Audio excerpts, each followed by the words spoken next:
We did not watch the sword. We just went over this. All we want Look to at something do else. is see her turn into a giant woman. That is one of the walking statues of Waterdeep. No longer walking. I Don't am worry. glad that is the first noise on the stream tonight is who the fuck is this giant woman?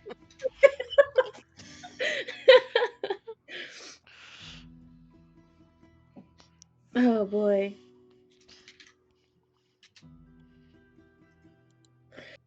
Oh wait, pause? Pause. Oh shit. Clay just sent me a Snapchat of his resignation letter he put on the board. Nice. Hey, go. So that's Hey. like all of the managers. put the chicken Nope, there's 2 left. under. So For I said I was now. leaving. Right? I said I was leaving. Little Billy rage quit 3 days later. Nipple Clay, man. right? Yeah, Nipple Man. Clay, What? as of right now, put his resignation letter in, and then one of the cooks, Jeremy, told me that he's also leaving. So that is 3 people quitting after I quit. What's it feel like to be a We're trendsetter? trendsetter. Feel a little bad. Not really. I feel Alright, bad for the people who are staying. Are But we anyway. dunging these dragons? They are dungeoning these dragons. Just know, Amy, you were holding everyone together. You. I was the super glue. All right. So, who would like to start us off with a little bit of a recap? We all, Balmanoff. that was several sessions ago. That Last was session. 2 sessions ago, sir. A few sessions. Well, a few could be 3. Whist, last time, what did Whist learn? There was a thing where we were like, no, Whist, close your ears, it'll confuse you, and then Whist didn't close their ears. I'm looking at my notes. The child got to his clinic. Yeah. Yeah, Mhm. Whist informed him of the sad realities of how much it costs to cast Resurrection. Yeah. And then after that, Wisteria saw the smoke from the bomb and was just like, oh man, I better go check it out, see if anyone's hurt, and do my due diligence. Alright, and then- we're bearing the lead about the sword. That's fine. We'll get, yeah. Wisp was also paid in sword. Yeah, she was Maiden Sword. Demon blood sword. A great Demon Blood Sword. use of a random table sword. Right? And then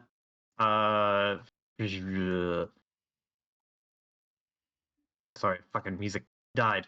And I'm looking at new music. Yeah, Someone so read the Whist met up with the group, handed Clint sword, and there went Clint. Never heard from again. Rosette is also apparently a thing with Rainier. Mm-hmm. So that's a thing. Loud and intense flirting. Did you They're guys know just friends, guys. It's apparently supposed to be said Renair? Rainier? It's too late. It's Rainier. It's too late. Okay. Yeah, This it's too late. campaign, in this Faerun, it is Rainier. Alright. Yeah. I appreciate you letting us know. However, it's too late. Valid. That just makes me think of like Nair hair remover. We're not doing that.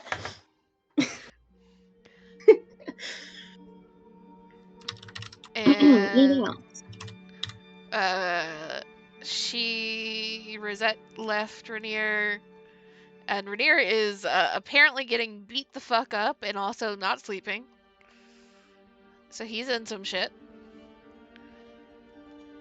And they talk to the lady cops. The lady cops know some things. They're trying to talk to the owners of the tavern. And Rosette was about to point Clint at the cops, and Ashley was like, nope. Which is unfortunate, because Ashley's not here. No. Rosette was not going to point Clint at the cops. She was trying to say that. Rosette was unable to stop Clint from talking to the cops. To which Ashley came in over the speaker and was like, "Please don't." Ashley, no, I'm not going there. I'm with Feyre. We're gonna do some other shit. Clint wants to talk to the cops. I'm on my way. Clint wants to represent the inn. Clint's like, you want to talk to the owner? Well, I'm an owner. Oh, I'm right here.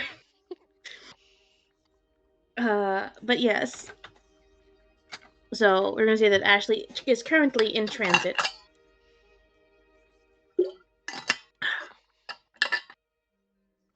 All right.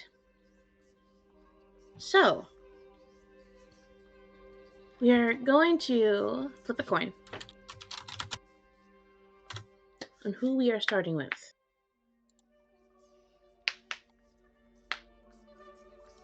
All right. Looks like we're starting with the gang.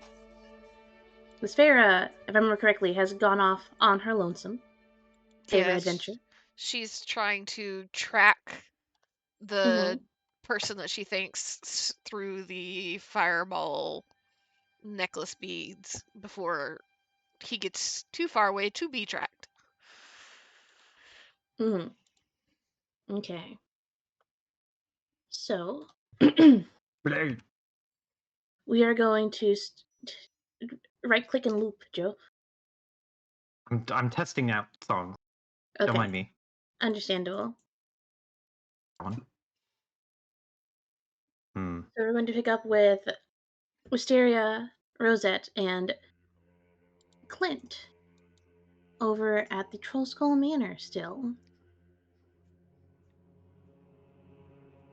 Boop, bring you guys back over there. Ashley is currently on his way. Farah has left the building. Yeah, you know what? We're doing this one. Fuck it.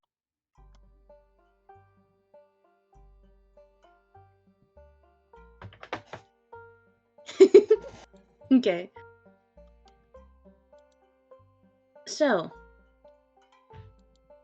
just gonna drag y'all over here as well. Big Rosette. Why is Rosette big? I don't know. But shrinking. All right. So.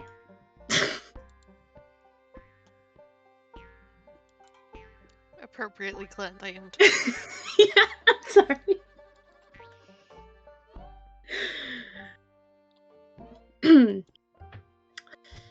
Three of you, if you're all present. Yeah. Well, last we left you off, you guys were all standing on, I guess, like the outside of the crowd. Since Whist and Rosette were able to see the bodies a bit closer, but were escorted away. And Clint, you have that box. Yes. That goddamn box. So many locks. Why? He forgot that Wisteria owns it.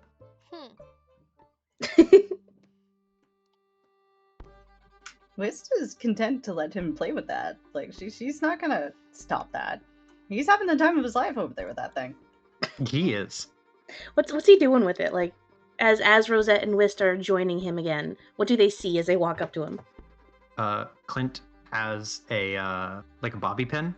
Don't know where he got it, but he has it. And he is shoving it into one of the locks, and it's not working. It's not picking the lock, but he heard about something like that once, and so he wanted to give it a shot, even though he has thieves' tools, and he has thieves' tools proficiency. In fact, he has thieves' tools expertise, but he wanted to see if he could do it with the bobby pin.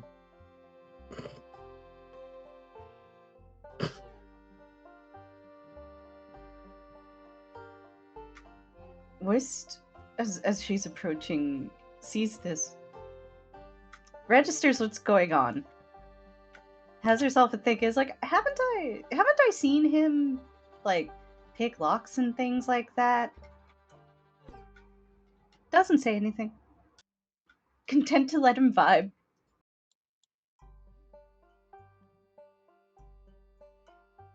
She's too stressed from being near lying.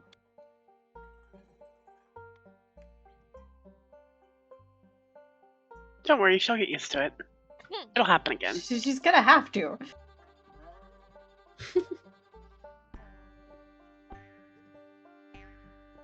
Okay, so Whist, Rosette, and Clint, even though Clint is a bit distracted. What are you guys doing while you're waiting for Ashley?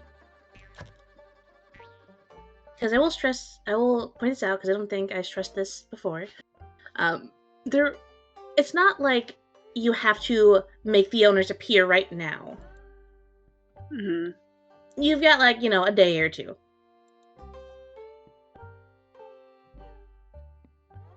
But information good. Information is good. I will tell you that. Information do be good. However, there's no 5-minute time limit. You could get back to her in a day or two. Griffin Cavalry, just go to the Griffin Cavalry place. Ask for Griffin.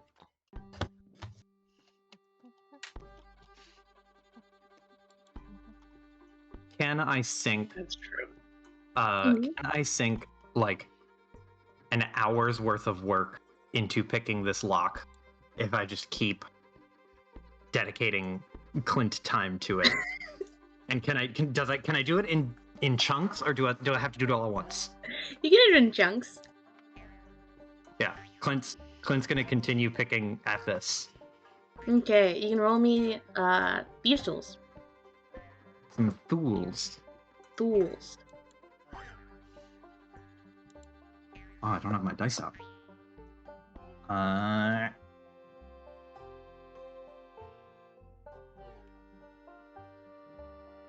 So I am doubly proficient, so it's a plus 11. Jesus. That's pretty good. That's 24. Okay. Clint, it takes you a long time. Mm-hmm. However, by sheer force of will and ingenuity that you can only get from Clint, and that fucking bobby pin, you're still using that fucking bobby pin for some reason. And the bobby pin breaks. However, the lock does open. One of many. And it just falls to the floor with a clink. Clint just lets out a whoop. A very, very loud, woo! Fist pump.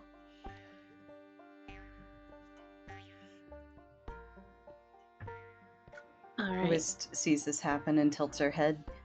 Oh, I wasn't expecting you to get that quick. Clint blinks and looks up at Wisteria and is like, how long has it been?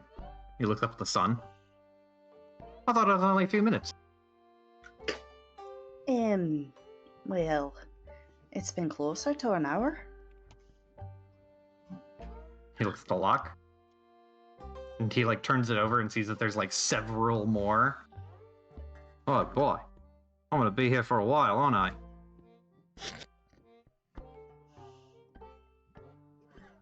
Would you like some help?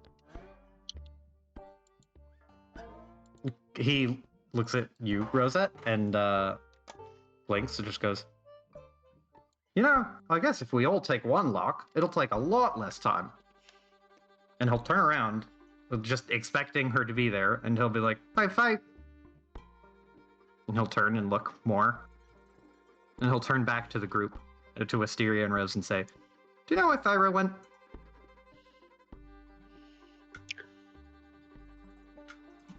Well, she's up ahead.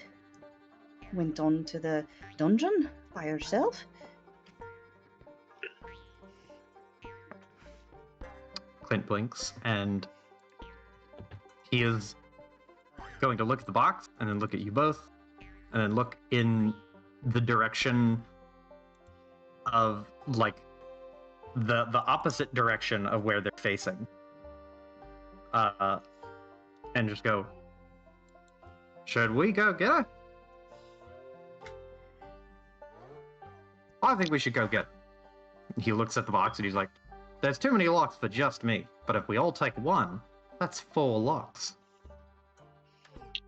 Narrator's note, there are over 20 locks. If we all take one, that's Amy 4 does locks not- apiece. Amy desperately going, don't fucking open this thing right now. Yep.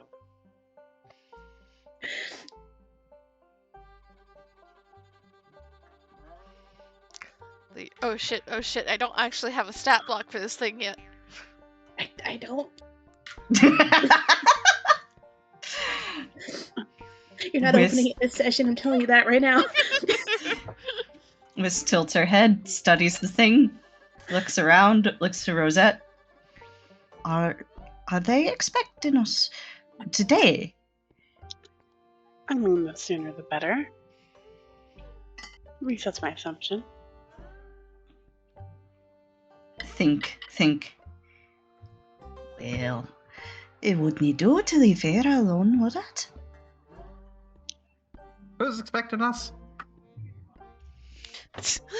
In one ear, out the other. Go on. We needed someone to speak to some people. I can talk to people. He looked the case over his shoulder. You said you weren't interested in speaking to the authorities, remember?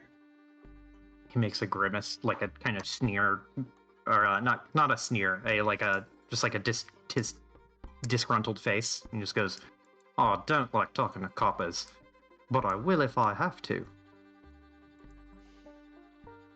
Well, if you don't want to, we won't force you.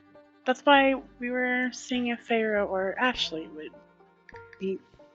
Wait, what is Ashley? Looks at clock, watch, whatever. Lad Looks at seems to sun. be taking his sweet time. Huh. Are the cops? They're like, I mean, assuming we're on the map here, Clint can turn around and see the two cops, right? Yep. You're doing an investigate. Cops. Wait, Clint, what are you?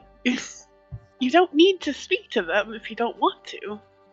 This is me giving you the chance to physically stop Clint. Yeah, hand on Clint.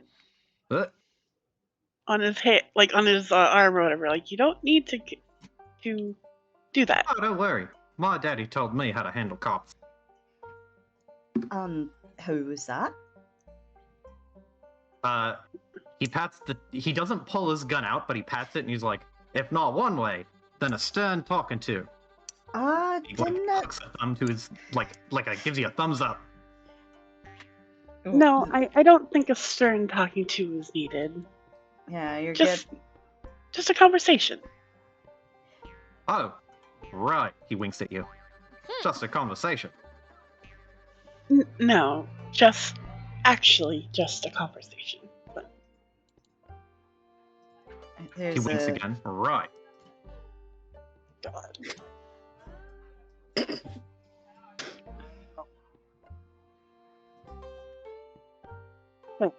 Not threatening anyone. Nor starting a fight. At least that's not the goal.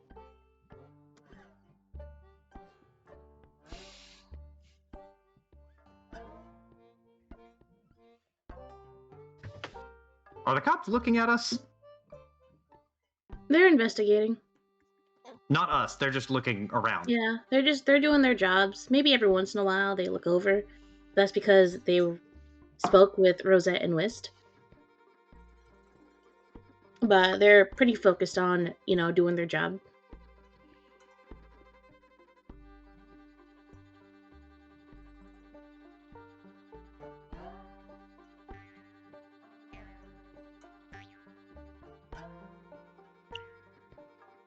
Well, above table. Mm-hmm. Are we waiting on DM controlled Ashley to come talk, or what's the plan? I don't know what the play is here. Yeah. You guys could do that. You can just get Ashley to appear and just throw Ashley at the NPCs, and that can be a scene for Piper later. And then you guys can go on your way. Or you guys could talk to them. Or you guys could just go wherever. All right, what's your preference? Iris, preference. Let's go help Vera. Okay. We can have Ashley come and do a scene himself. Mm-hmm.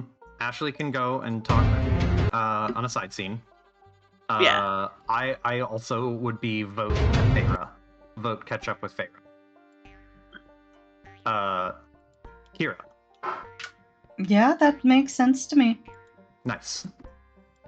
Was I not coming through earlier? Or... I haven't heard you since We're in a weird remember. situation. Yeah.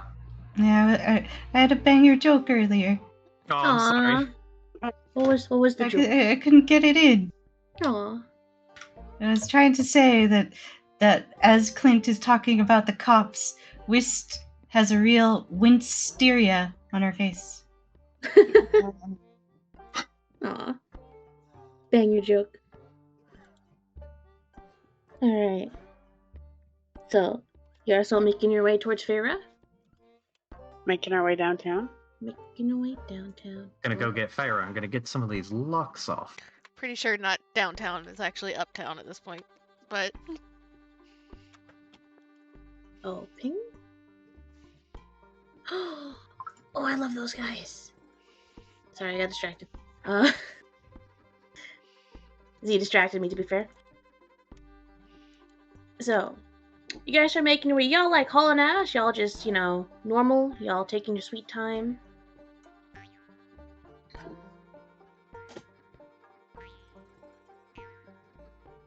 Don't all speak at once. Do we want to hurry? I don't think we need to hurry, right? Just asking for flavor.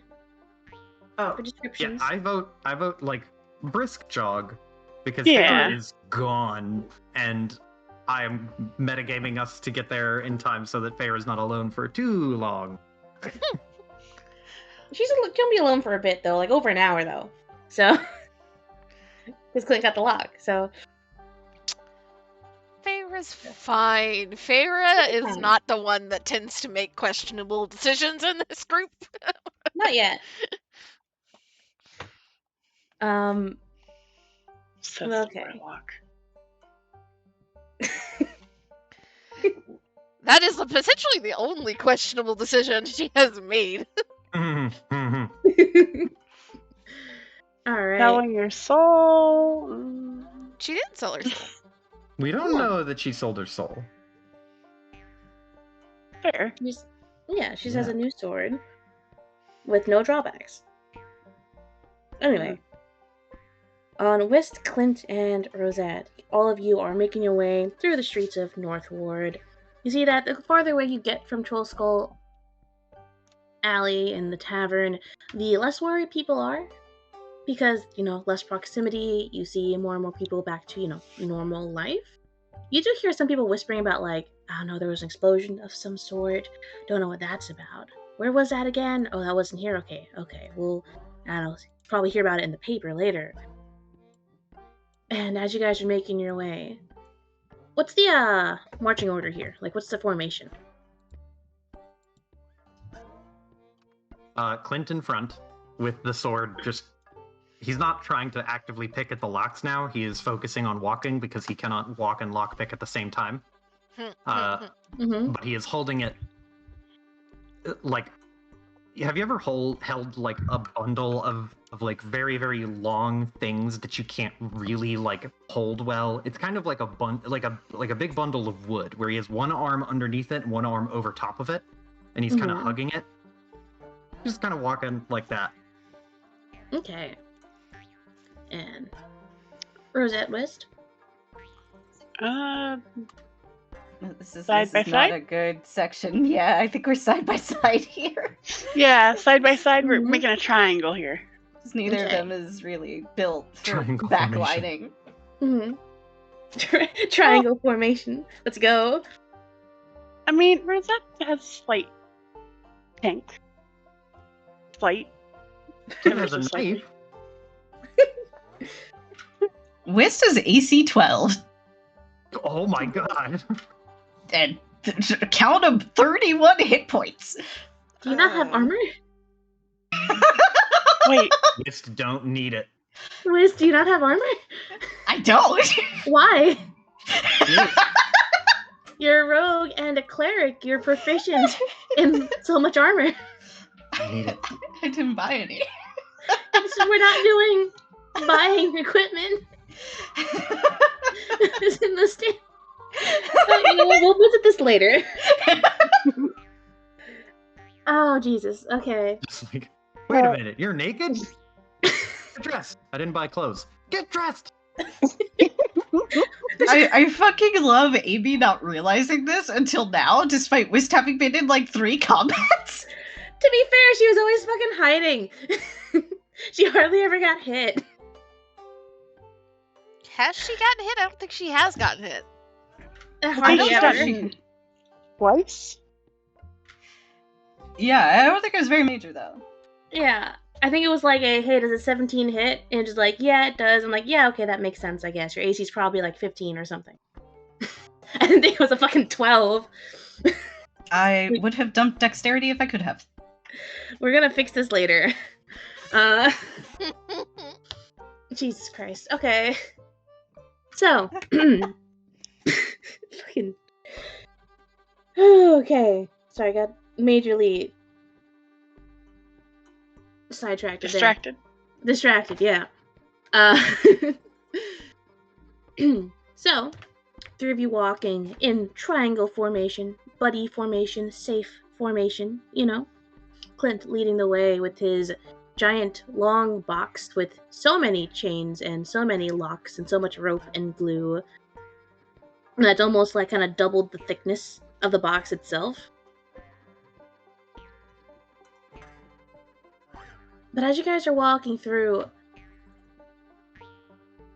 Rosette and Whist, as you guys are walking and following past Clint, you guys are kind of turning a corner, knowing that, okay, Farrah's going that way. She's going towards Seaward. You know, you take this road through this little market area, and then you'll hit Seaward pretty soon.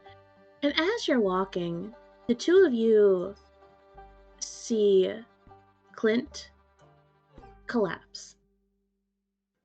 And Clint, you are incapacitated. You see his body just kind of stop for a second and then hit the floor hard. Unconscious, the box falling to the wayside. Well, that's Rush surprising. over to him? Yeah. Rush over to him. Yeah. Shove This the box is- out of the way. Let's just gonna try and check him over.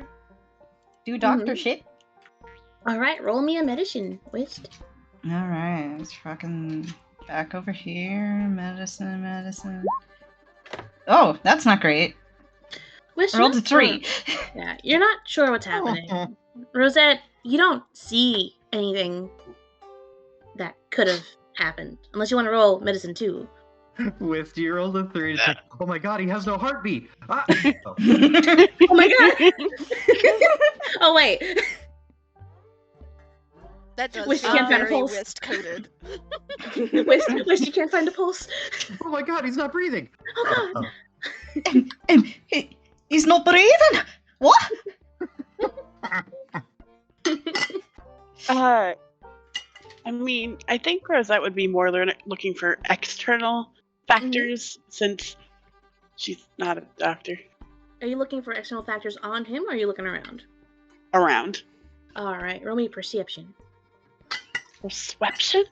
And Clint, as Whist is checking you over, and you are unconscious, I'd like you to roll me a death saving throw. Excuse me? Nani? I have advantage. I am a reborn. Not used this yet. But I do have advantage, don't I? Is that thing from your reborn? Then yeah. Yes. Oh, thank God for advantage. So that was a 19 and a 4. Ooh. Okay, so you passed your first one. Rosette, as you're looking around, there are a lot of people milling about. Looks like there's a small little crowd gathering around you guys. Most of them are kind of moving away and minding their own business, but there's a bit of a bubble that's formed around the 3 of you. And you're looking everywhere. You're looking to see any suspicious people maybe ducking around any corners, ducking from the rooftops. But you don't see anyone.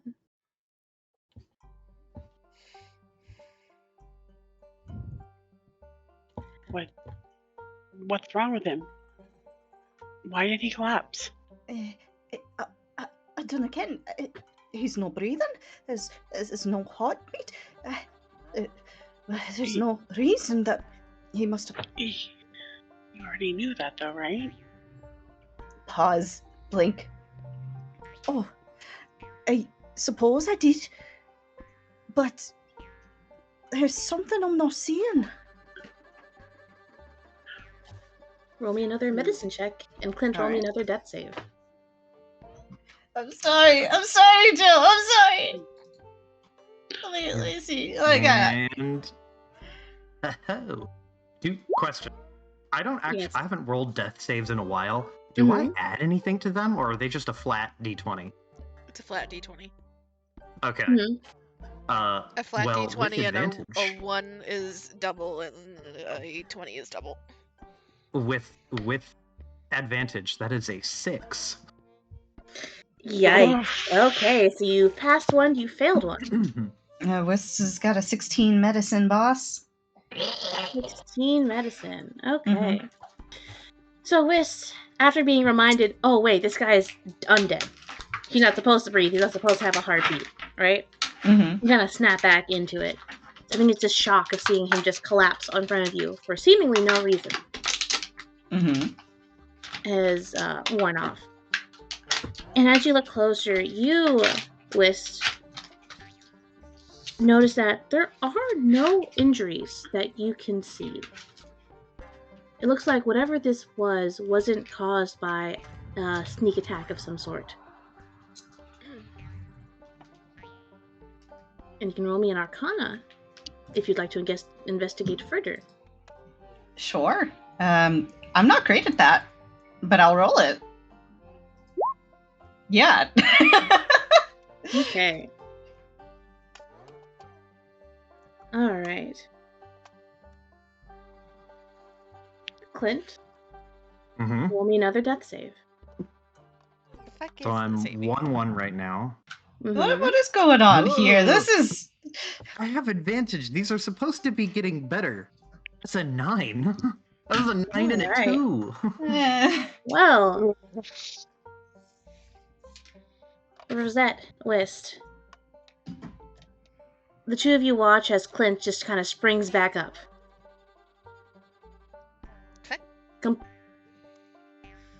Clint, you're on the ground? You're on the ground. Now, you don't know what happened. You were just walking, and all of a sudden you're laying on the ground. And you're looking up at Whist and Rosette, and you feel fine. Clint just like blinks and then looks down at the ground, looks down towards his feet, and then looks up at Whist. He goes, "Did I slip?"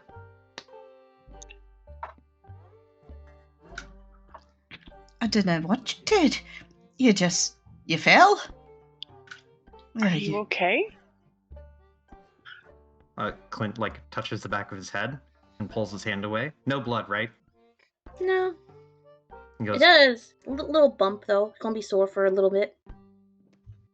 He rubs the back of his head and feels the bump, but he pulls away his fingers and rubs his hand. And he goes, "No blood.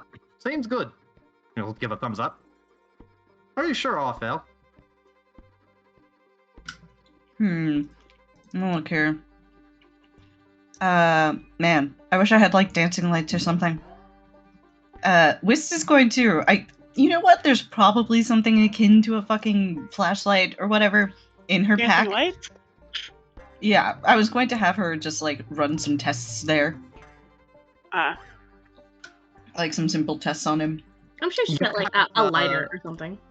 Yeah, a lighter. Or you could have a match or a little reflective piece of metal. Yeah. Yeah, there's making Clint close eyes, open eyes, match sort of stuff. Follow the Checking light. for pupil dilation. Side to side. What does this smell like? It takes a minute for him to understand all of the directions, because I imagine between Wisteria's mid-level ability to communicate with Clint not just mid-level ability to communicate, specifically mid-level with Clint, which is better than most, then she's like, follow the light. And so he just looks at the light. He's like, now follow it with one eye. And he just like tries to move only one eye. And it's like, no, close one eye. Like that kind of bumpy following along. He's doing it. It's not wrong, but it's like a little just, God fucking damn it, Clint. But he's following good, right?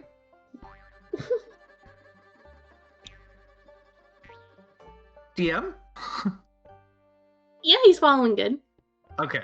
Oh, thank West, God. you can roll me medicine again. All right. There we go.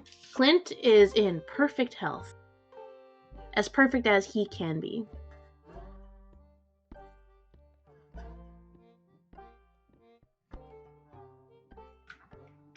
So, Wist is running all of these tests, and she's actually surprisingly, like, even with all of Clint's wandering, she's pretty good. I'd like to think, at least, at getting him back to focusing on her, or like disguising instructions as other things. Because she's had to do this a lot with a lot of different people. And as she winds through the tests, she eventually settles down, puts everything back in her pack. Well, can't I see anything wrong with you? Whatever happened? Seems you gotten through it. Does this happen often? Does what happen often? You just collapsing on the side of the street? He goes into like an exaggerated thinking pose. Are you still holding him? Because he didn't get up. Like, he has no reason to get up yet. He won't get up unless you absolutely are like, here, stand up. He's just kind of like... I feel like stand up and walk a straight line was probably part of the testing. Oh, okay. Yeah, then he's upright.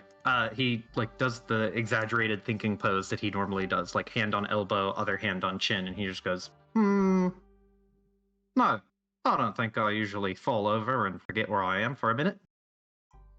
Doesn't sound like me. Too much.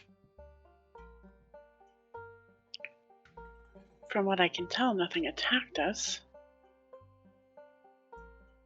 Rosette is eyeing the box. The box is sitting there. Crouch. Inspect. Make sure it's not also cursed. We have enough curses going around. How would you like to inspect if it's cursed? Detect magic? Do you have that? No, I don't. That's a Feyre thing. I don't either, so... We need our Feyre eyes. I don't know, Arcana, I guess, or frickin' just see if there's any pointy bits that... Vibe check? Yeah, frickin' vibe check it, man. You can roll me an Arcana to vibe check it if you'd like. Or like, I don't know, some frickin' poison bit poking out. I don't know. Okay.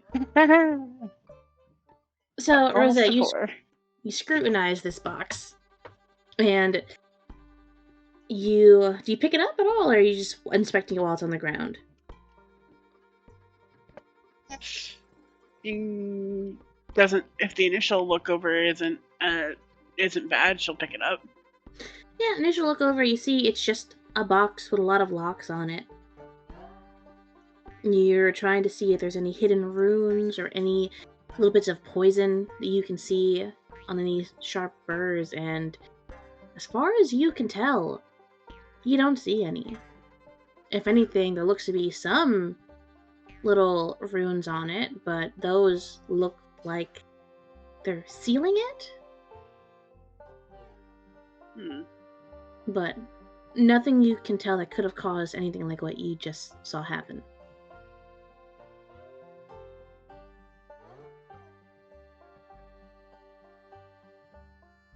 After her once over, she just kind of shrugs. Not sure what it is. What is? The sword or like my passing out whatnot? Hey. And he just waves to his head. You passing out. Generally speaking, people didn't just fall like that without there being some bigger problem.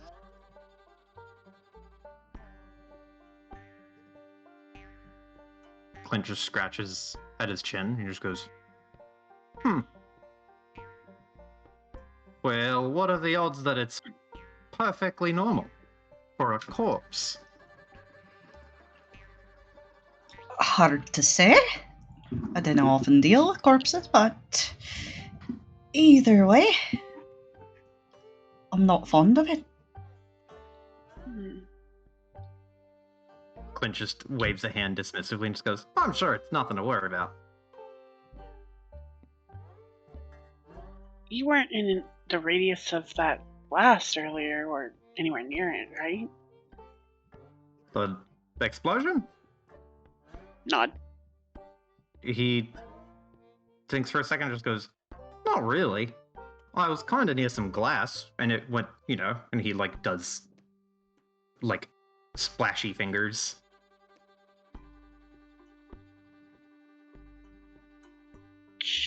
Check for glass? Well, concern? Well, I mean, Yeah. we already established that he was physically fine, I think, with one of those rolls. Mm-hmm. But, Okay. yeah, I don't know what's going on here. Same. It's probably nothing. I feel like it's not probably nothing, but I don't know what to do here because above table, Mysterio would probably insist on Clint getting some bed rest after that. I don't think she wants him going anywhere dangerous. I have no idea what happened. Clint would very enthusiastically be like, I'm not going anywhere dangerous. Feyre's over there. Feyre's not dangerous.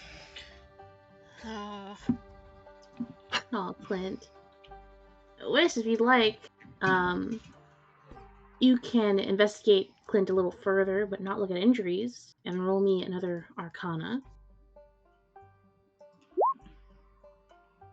Arcana's not good for me, Chief. Oh. I was just looking for above a 10. You've made it.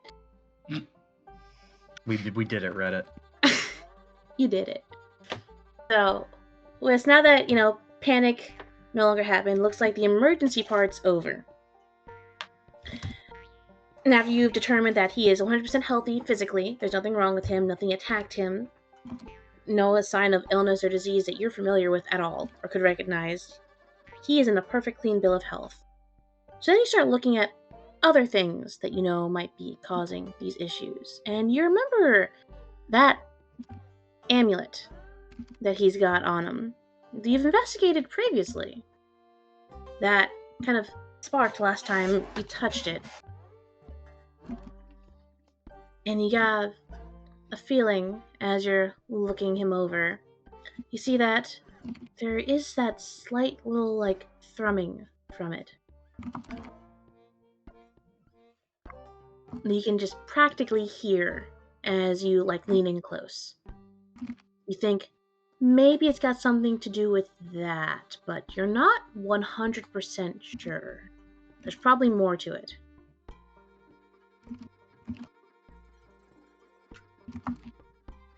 So it's probably something to do with the amulet? Mm-hmm. Wist will study it and just lean in real close to it. And does it look any different? Are there any cracks or anything? Nope, no cracks. She rubs her chin. Perhaps something to do with this? He looks at it and just kind of blinks. It doesn't look any different to him, does it? Nope, but how closely is he inspecting it? In a overly comedic fashion, where he is holding it between a thumb and finger, and he's putting it right in front of his eye in the way that you inspect a like one of those one of the collector quarters. Roll He's me an holding it like about investigation. like 6 inches from his eye. In that case, roll me an investigation. That's gonna be. Not the best at investigating. Rolling off the table. That's pretty good. That's a 19. Okay. So 19, as you're picking it up and you're just holding it up right in front of you, because that's how, professionals investigate things, right? Clint knows what he's doing. He's a professional.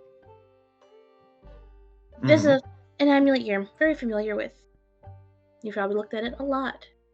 But something about it that you've never really noticed before. Or more like it's something that you have noticed, but now it reminds you of something. As you look, you see the tiny little engravings on the side of it, kind of looping up and down the edges. It's very pretty. It's very skillful. It took a lot of time to craft this. But you notice that with almost like a flash of realization, way back when you first got Chancer, that whistle that Carmen had these same engravings on it. Huh. That you then proceeded to smash to smithereens. Yes.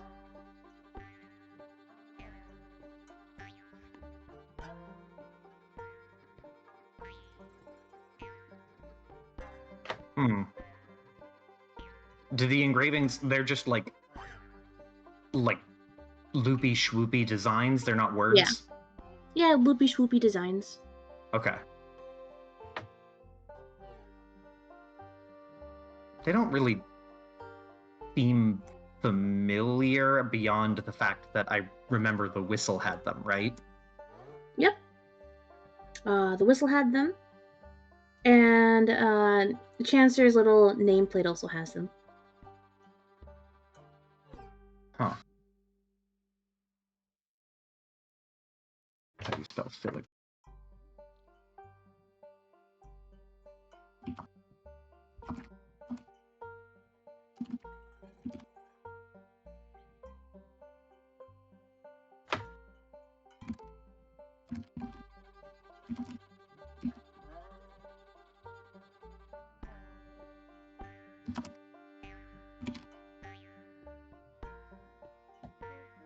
Okay.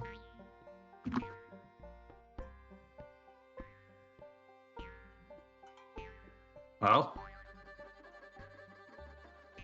he just shrugs. He's like, I'm not sure what to make of this. Little engravings. They're not magic, are they?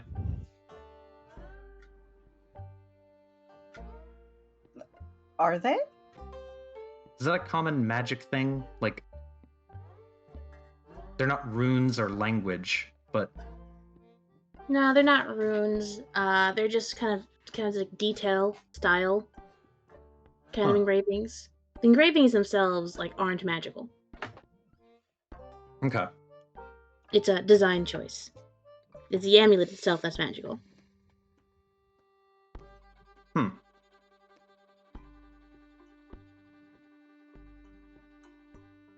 Well, Clint feels better, so Clint is happy to continue on to Feyre.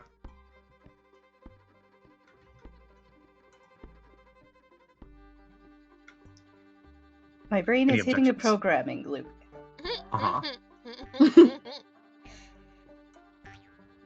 I do not know what to do. What's up? Well, because we don't know what this is. We don't know if this is going to happen again. Wisteria, as a doctor, is probably like, hey, don't do that. Don't go into further danger. We don't know what might happen if you collapse while you're parkouring or something of the sort. So I am. Clint Clint will offer this. If I go back and wait, and it happens while no one's there, then I'm kinda done for, right? So I need to be near you all. But we also can't leave Pharaoh alone. This is only complicating my loop further. And also, if they think it's a magic thing, y'all know Feyre can see magic. Mm-hmm. Plus, Pharaoh's got all her magic eyes. Not magic vibes. Magic. Well, she does have magic vibes. Also, eyes. I understand your concern, Wisteria. I feel similarly, but maybe sticking together would be the best option here. And if worse comes to worse, we can run. I ain't really good at that. Oh, okay. We can all go. Do we need to take a quick pause here? Okay. I'm asking you, do we need to take a quick pause here and talk this out, or? I mean, if we're moving, we're moving. Is there a better solution? Or did we make it worse by saying like, oh, if Clint goes back on his own and rests in bed, if it happens while he's back there alone, he'll be in trouble. So he has to be near people. But we also can't leave Feyre alone. Maybe we can split the party is the other option too. Split it how? The decision has already been made, so it's probably better if we continue along those lines.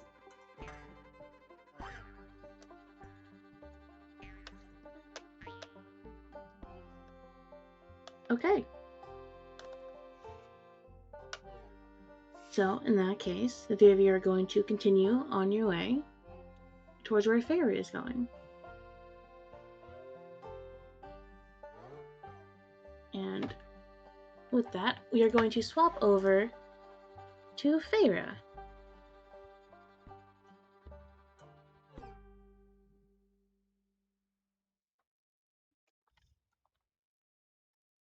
Alright, Feyre. It's just you, yourself, and you. Oh boy.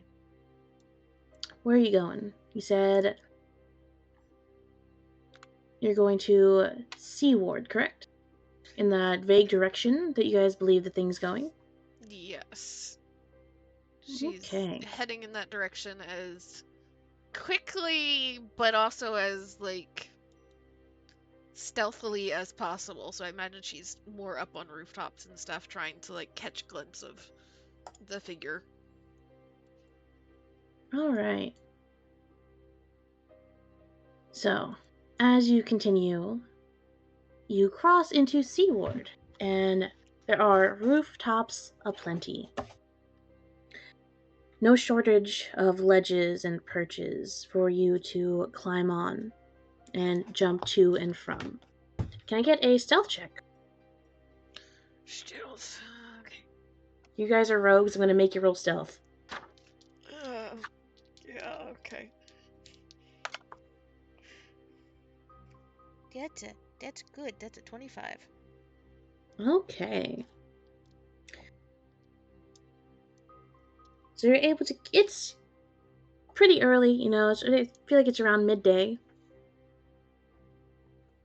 Or probably closer to 2 or 3, actually, at this point in time. But you're still able to use whatever shadows are there to blend in.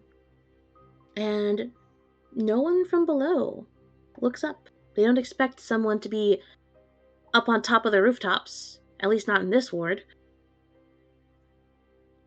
So you get a good view of the other civilians below, who pay you no mind.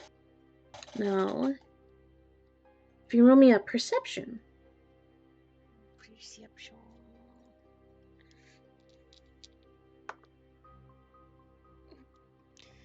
That is 23. A 23. Okay.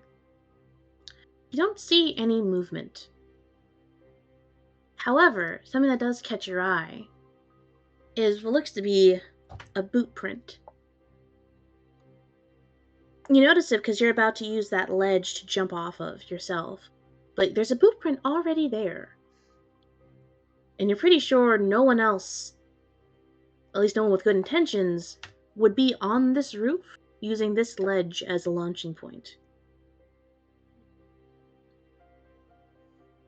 Is it human-sized boot print or bigger or smaller?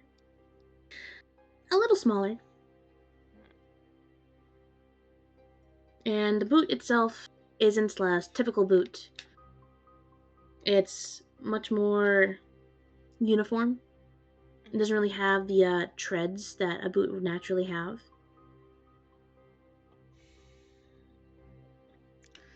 Fancy custom boot. Mm-hmm. You see that it looks like it launched off towards a little left. So you can change direction, look for more clues as you continue on that way. Yeah, she'll keep going that direction, and I imagine once she gets another sign like the boot print, she starts using detect magic to, because I know there's going to be magical shit in the city, but see if there's anything that's moving fast. Mm-hmm. Okay. What's the range on that again? Not very far, 30 feet. Okay. So at first, there's nothing. And as you go on to another rooftop that's a little lower, closer to the street, you pick up on fucking everything. As you see that the streets are probably littered with magic items that people are either have on them or are wearing or just have in their houses that you're passing above. You're looking for that. What exactly are you looking for? Well, if the guy assumedly might be on the rooftop, she's looking first to see if there's anything on the roof. Mm-hmm. Like any traces of either more boot prints or some magic item that seems to be running along the roofs. Mm-hmm. And if she doesn't see that, she will, every so often, every half block or so, will try to go a little lower and see if she can see again just a running aura. Something is moving faster than the casual strolling person would.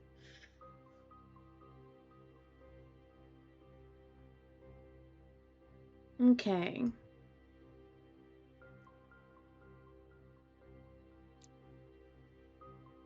So, we're just gonna. What was your perception again? 23? Oh yeah, we're just gonna roll with that one more time. You do find some more of the boot print. Just another one, probably on a wall where it looks like it used to launch itself into another direction. And as you're trying to pick up any trace of magic or any trace of sight, you aren't able to pick up anything on the rooftops.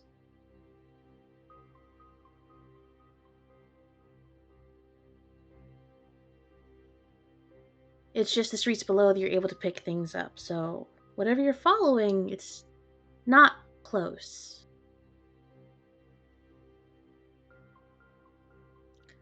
Does the traces still seem to be heading vaguely in the direction of Seaward, or have we done an abrupt about face somewhere? It looks like it's still heading in the direction of Seaward. However, Farah, as you continue your way on the rooftops, you spot the traces of that magic. And then, as you look up to probably move on to the next rooftop, continue your search, you see a figure standing on a roof, a little ways away. Skid behind the fucking chimney. You see that it looks like this figure is on top of a temple, a church of some kind. You see the symbol very prominently displayed is a cogwheel with 4 spokes. It's kind of turning in place even. You see the silhouette of someone kind of perched. Oh, hi Charlie. Perched on the rooftop. Not paying you any mind. Doesn't seem to have noticed you.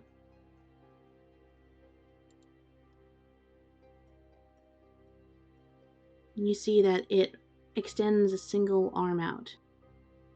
And it opens its fist.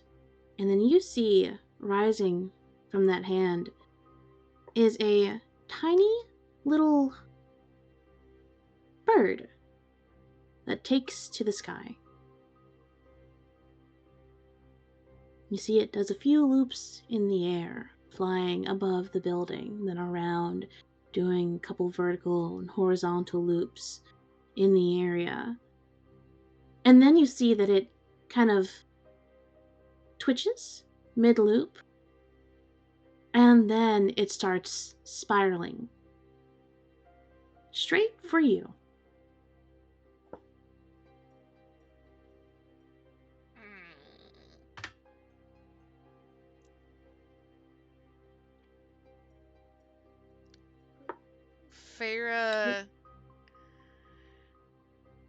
Feyre's just gonna stay ducked behind her chimney or like smokestack or whatever she can find and hope that it's going past her. What's your AC? A decent one? Mhm. Hell of a question. 19. 19, alright. So you're able to duck back behind in time. You see that this little bird just crashes into the chimney and then just falls to the floor in a little pile, little heap.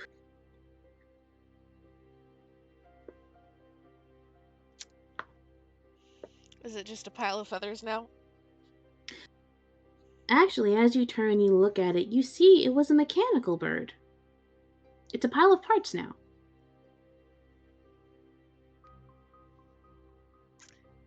And as you look at it, you see that the figure has now stood up and was looking in the bird's direction. And you see that the figure ducks into the building, closing a hatch behind it. Is the parts... Feyre is not a tinkerer by any means, but she has been exposed to Clint. Is there any concerning sparks? There are a couple, but nothing dangerous. Okay. Take a little piece of leather or something that she uses to, like, for the upkeep of the rapier, and we'll just kind of like pat down the little device really fast. Is it magical? No. We're gonna scoop that up and put it in a bag. There's a new toy for Clint. Clint, you want a mechanical bird?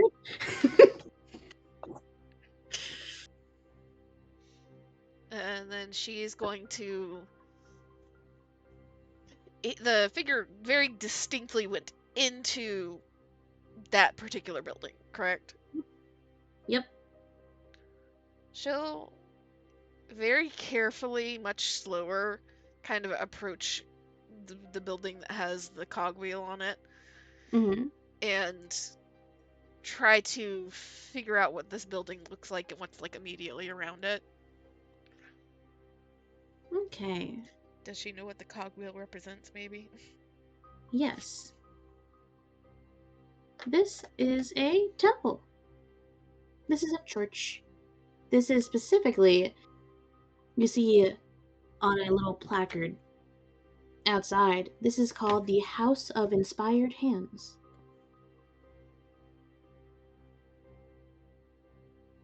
It kind of looks like a cross between a church and a workshop.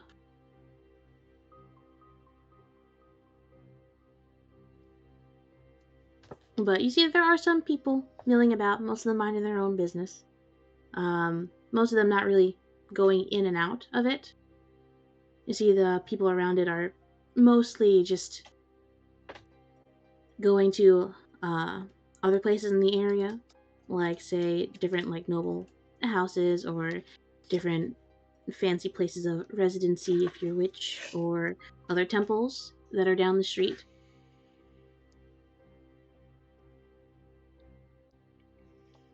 And this is very distinctly in the fancy side of town or on the border of the fancy side of town?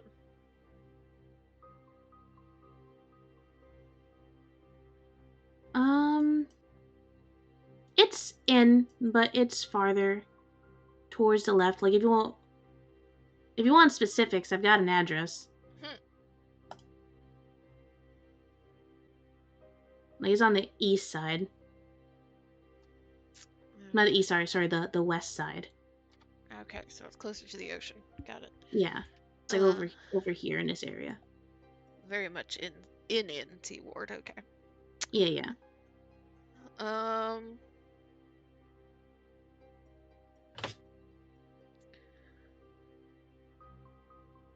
If she is like stationed up on the rooftops across the street, can she try to like move and go to different roofs to see if she can see in a window?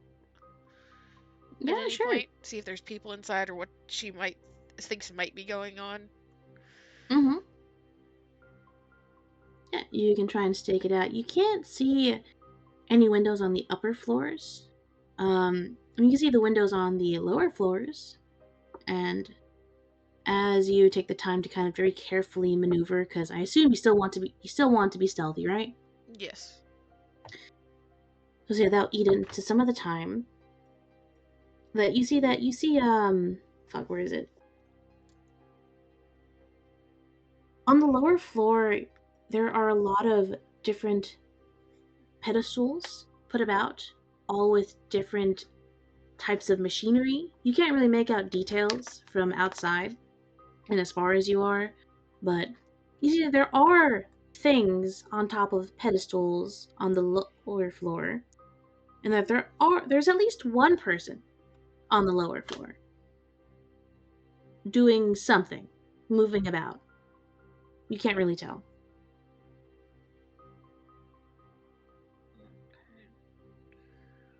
And all the windows on the upper floors have like blinds or shit over them? Yeah, pretty much. Okay. There's yeah, just blinds really.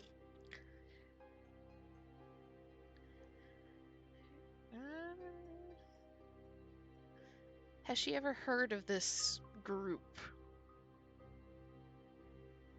Yes. Well, how religious is she?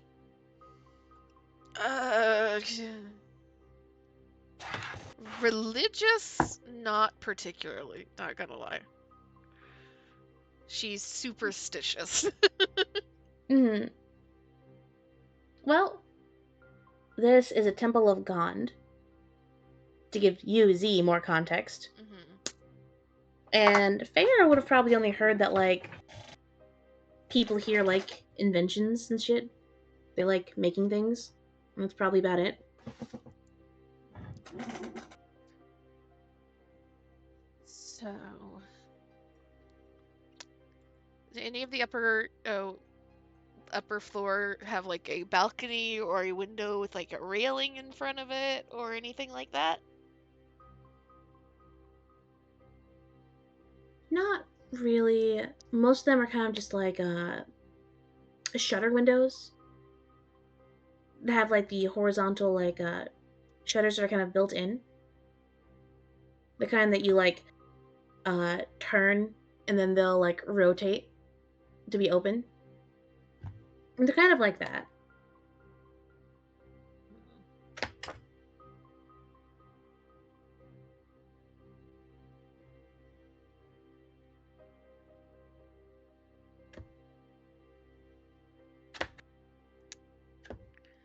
Man.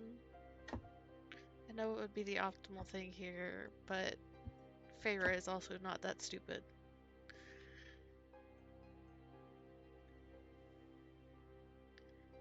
I guess she'll kind of, if she doesn't see anything really popping off in the building, doesn't see anybody like really trying to get out of the building or anything, she'll take, like, go a block or so away, like, come down onto the street and just, like, walk over to the front door.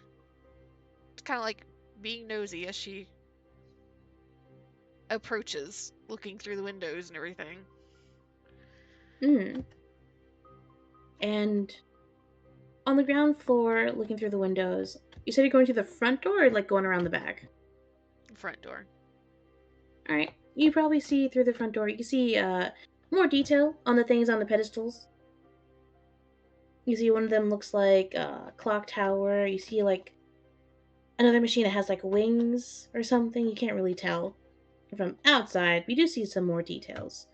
You also see that there is someone walking around on the bottom floor. You see what looks to be a bronze dragonborn priestess who looks like she's going around the pedestals with a little clipboard in hand, making notes on them.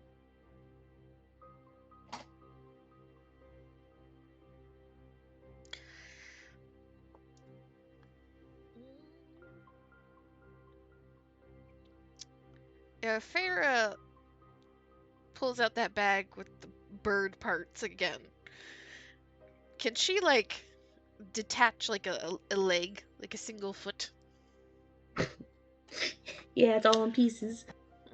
Imagine, like, Lego video game style fall apart. Gotcha. She will pull out a single foot. And she's just gonna fucking invite herself in the front door.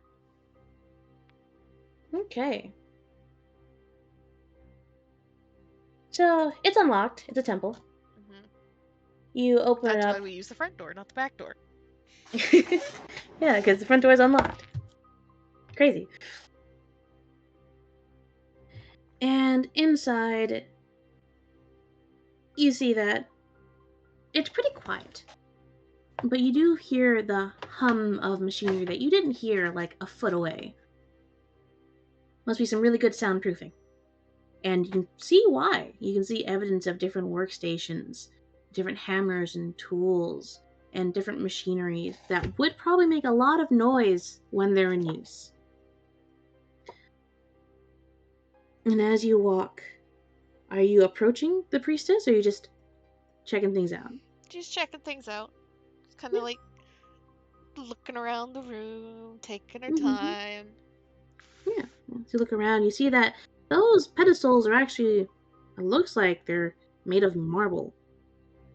And as you look at all the different placards, you see that these are prize-winning inventions or miniature models of extraordinary creations. There's around 24 or so lining the main floor, but some of the ones that stand out to you are a 4-foot-tall working model of a clock tower that rings at the top of every hour, complete with wood, iron, bronze, glass, brass bells with delicate hands formed from solid gold. You also see next to it the wooden flying machine. You see that it has wings that flap, and it becomes airborne briefly, every minute or two, before it softly lands. See another miniature model, this time of a mechanical dragon turtle. It has a brass plate affixed to its pedestal that says, Big Belchy, sank in Waterdeep Harbor on the Day of Wonders. You see a functional waking helmet. That one, you see, it's a little helmet equipped with small little metal arms that gently slap the wearer if he or she falls asleep. You also see a little model of a red submarine that's shaped like a manta ray, that has a brass plate affixed to the pedestal that reads, The Scarlet Marpenoth, Lantanese Submersible. Those are the ones that stick out to you. There are some other ones that are less eye-catching, also lining the walls. Are any of the pedestals empty? Nope, they're all there. They're all accounted for.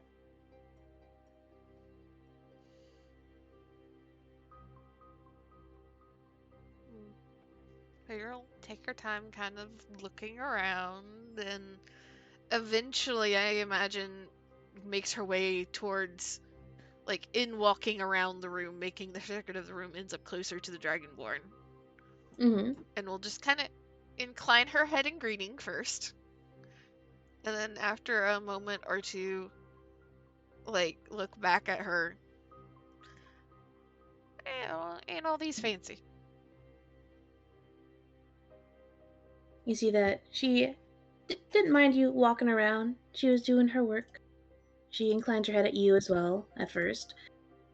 And as you start speaking, she steps closer. And you see this bronze dragonborn with robe and most notably a clipboard. She kind of has her little staff in one hand that she kind of uses to lean on as she nods and kind of presses the clipboard to her chest.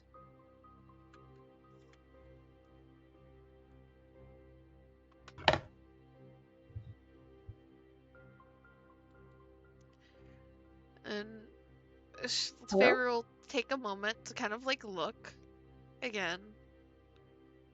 And will turn a little bit more directly to the Dragonborn. Are you... Is this some sort of competition or something that happens all the time here?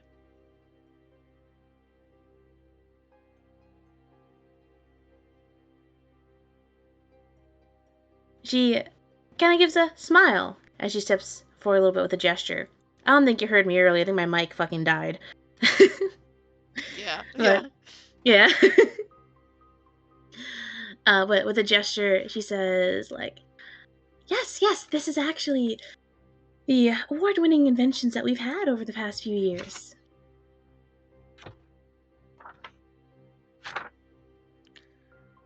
Oh.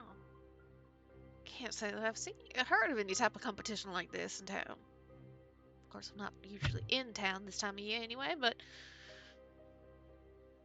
are these just theoretical models, or are these in place of something bigger? Well, some of them are the actual invention that we have here. Others are miniature models. For example, we don't exactly have the red submarine. That's something that's out and about. We do have a miniature model of it, because that was an extraordinary invention that one of our own created. Feyre will just kind of let a low whistle. Oh, man, what I would do for one of those things. A whole bunch of shit you can get to that you can't get from a boat. I'm sure you can, but I personally would like to stay on land, so just the miniature model is good for me. And Feyre just, there's a little smile and like a nod of like, okay, I understand. And she'll, like, lean in really close to whichever one is closest to her, examining it a little bit closer, very carefully, like keeping her hands like clasped behind her back, the like standard like museum posture. Let me get this really good detailed look, but be also very clear I'm not touching it. He said, y'all make it? Is it this other, and she kind of glances over her shoulder, faithful of the god here? Well, we do have our acolytes that make things, but we also do like to teach others that would like to learn the way of crafting and innovating. So, anyone that builds things within our walls are free to enter their creation into a competition that we have every year, and the best ones are left here for those to look at and be inspired by. Are you interested in something like this? Well, unfortunately, I'm not much of one for making stuff. I do have a friend that might be interested, though. I will admit, I think some of his inventions are a little bit more of the explosive nature. Well, that is a bit of a safety concern. If he would like to enter those in, it would have to have some pretty safe testing, and, well, if he wins, we could have some inert ones put on display.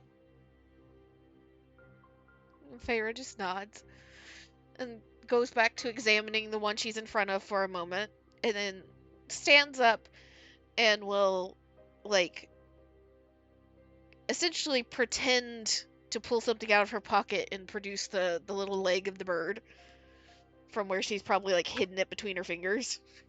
Mm-hmm. Yeah, now I know that all these nifty little things around here. I did come across this on the street a little ways away. It would this happen to strike any memories for you? What looks like something mechanical like all this? You said you're holding it out to her, right? Yeah. Well, she leans in to look at it, and it takes her a couple of seconds as she kind of squints, kind of tilting her head. You can kind of see that she's kind of thinking of all the possible things this could be a part of. Before she blinks and she just lets out a sigh. And there's a little spark in the sigh as it exhales out of her nose. Kind of like a little static shock. Because bronze dragonborns get lightning damage for their breath weapon. Fun fact. She kind of leans back and kind of just leans against her staff. I think I know what that is. You said you found it on the sidewalk. Yeah, I think it fell from something up higher up. I heard a little bit of a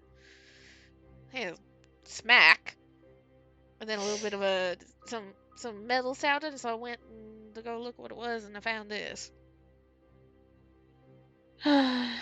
I keep telling him not to do that. Well, I'm very sorry for any inconveniences Nim might have caused. It's of no concern, though. I will be sure to talk to him about this. No, not any inconvenience or nothing. Just curiosity. You don't really see nothing like this. And she, like, holds it like she's trying to figure out what it is, and then, like, slowly turns her hand over, and so that it looks more like a foot. And she shakes it for a second, and then she's like, puts on the face of, like, ah, yes, this is a foot.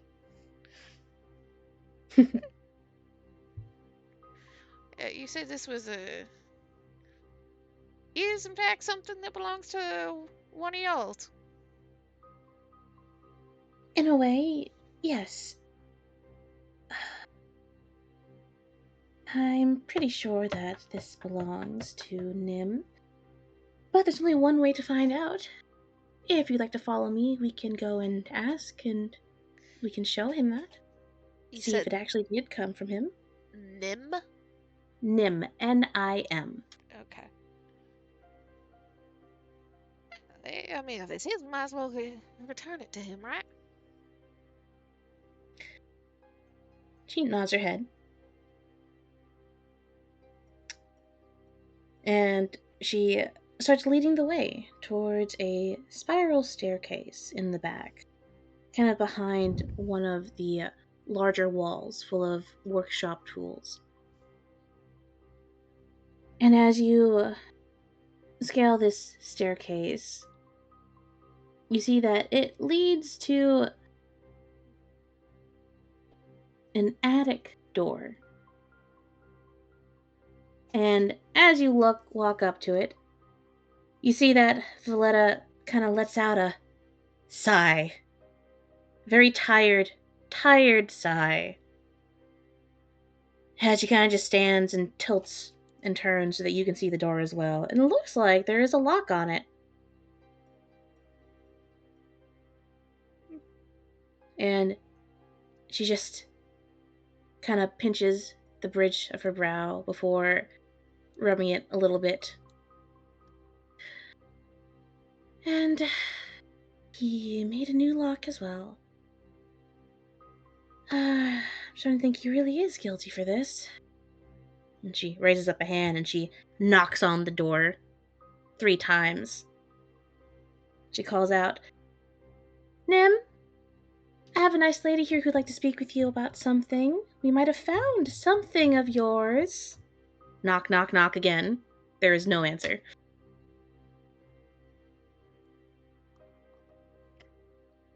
Feyre just like kind of is waiting patiently.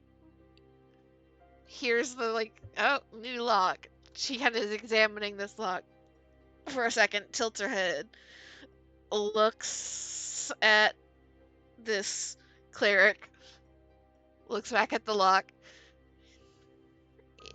You know, I am ashamed to admit it, but I have a nasty habit of locking myself out of my trunks on ships and such. I've developed a little bit of a gift for getting into locks, if you would want me to assist here. Well, he's not going to open the door, so have at it.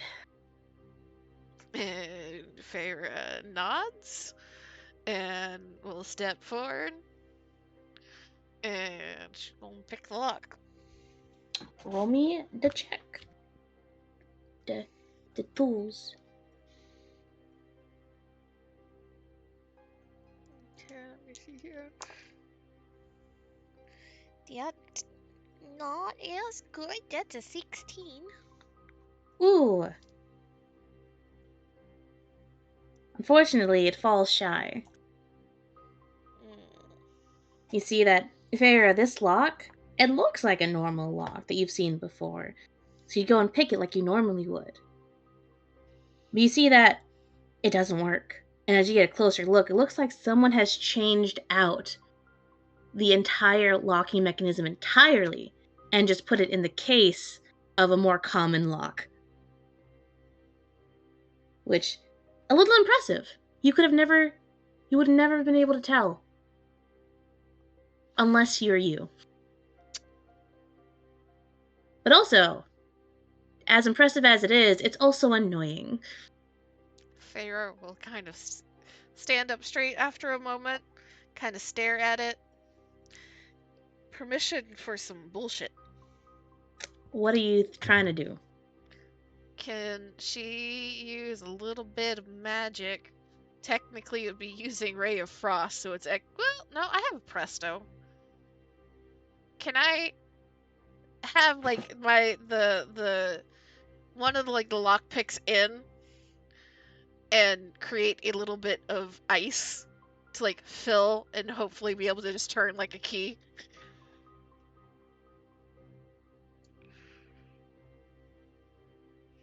I will expand. Are you trying to break the lock? That's how you break a lock.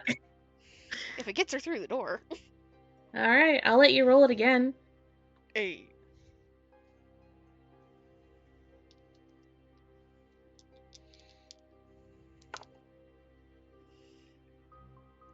That's a dirty 20. 20 was the DC. So you open the lock, it's frosty. The metal is covered in those little snowflakes. As it cracks open. Kind of cracking a little bit on the inside, but you know what? The door's open. He's good enough to replace the innards of a lock once he can do it again. And as the lock falls, the door swings open. Now, it's dark. Very dimly lit. And you see that there are just boxes and boxes and other things kind of just stashed around. You see what looks to be a little work table on the far side. You see a little hatch on the ceiling where you know he came in through earlier. You also see just a plethora of little things, little drawings, little toys. You see a bunch of heavy-duty machinery that looks like it's been broken and stored up here, but looks like it's been taken out of those boxes and are kind of just laid out on the ground on different little like tarps, as if those are a bunch of different projects being worked on. And you see what looks to be a little feather poking out from behind a stack of tools. Like a stack of tools on top of a box, or just a like A stack stack of like tools? a stack of like a stack of like boxes, stack of toolbox, and then right above that you see a little feather poking out. Pharaoh just like let out another low whistle, seeing all the stuff. Yeah, I can see somebody's been having a good time with all the, I'm assuming the extra bits you got laying around.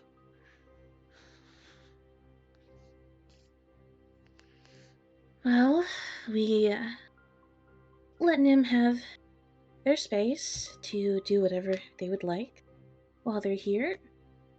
I see that. Nim, we told you not to mess with this. Why are you taking this out again? I thought I already. In favor, you see that feather just kind of slowly shrink down behind the boxes as Valletta starts chastising Nim.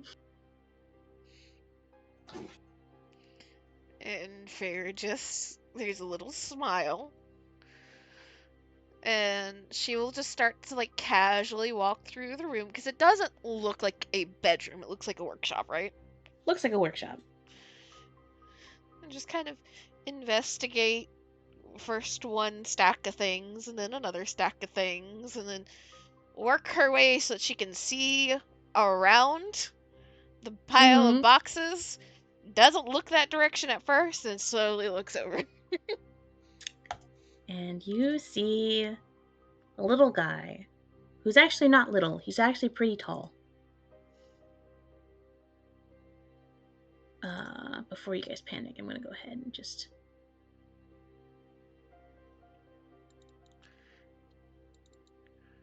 Just a weird little dude. Just a weird little dude. No, not saving it there. Fucking, I'm sorry.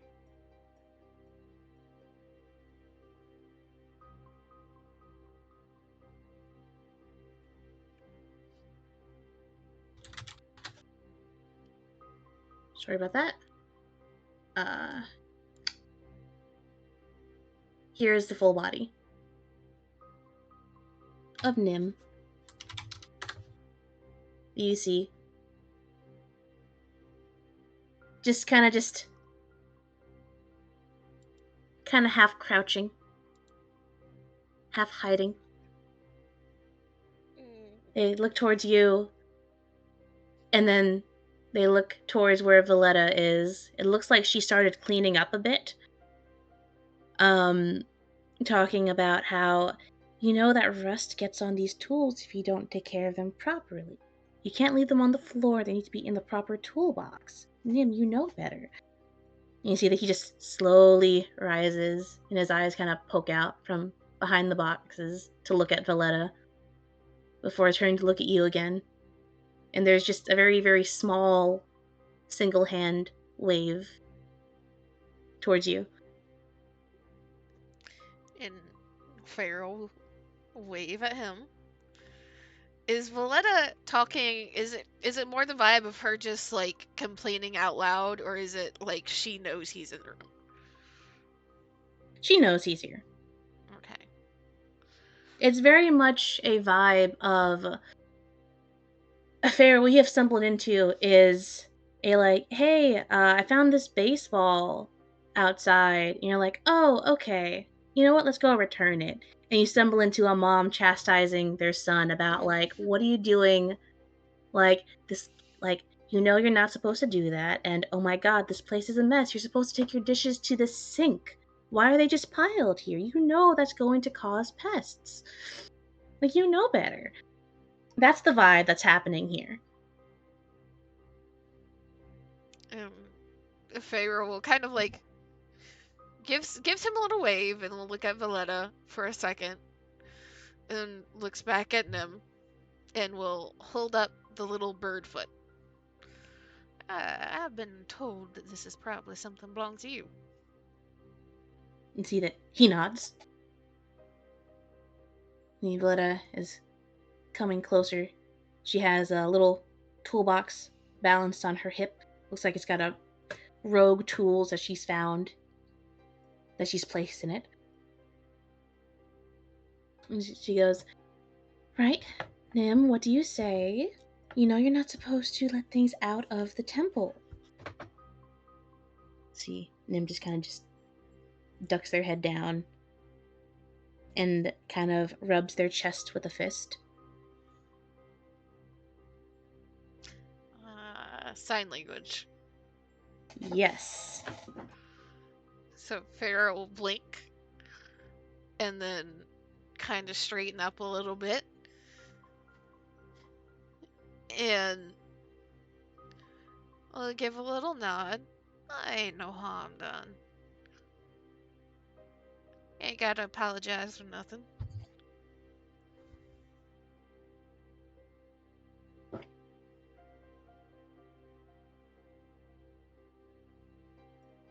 You see, as you say that, you see that Nim kind of just ducks down even more.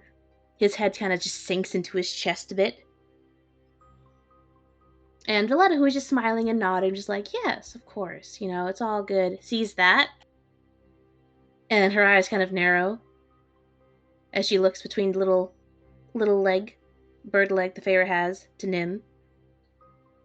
Then back to the bird leg, then back to Nim.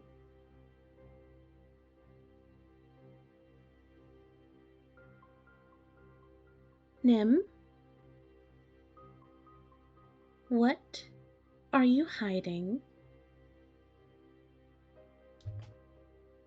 And Feyre, you see this as clear as day. It's just the oh shit, oh shit, oh shit body language from Nim as he kind of just like hunches in some more, kind of tilts his hat down even more of the like, if she can't see me, she can't know, she can't see me, she can't know situation.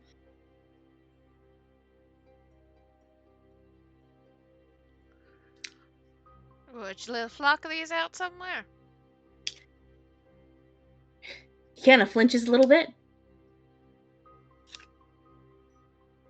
You can roll me an insight. Let me see here. Oh, yeah, that's not going to be a great thing, because Feyre, there's no fucking wisdom.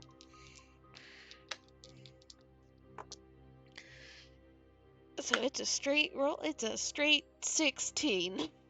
Okay, well, with a 16, something about that statement rang true.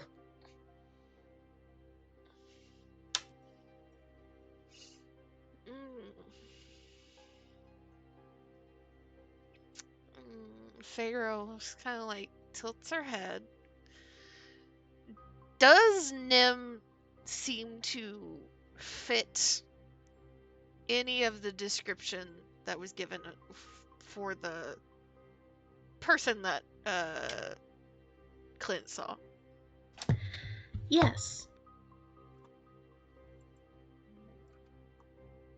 He kind of does, almost to a T.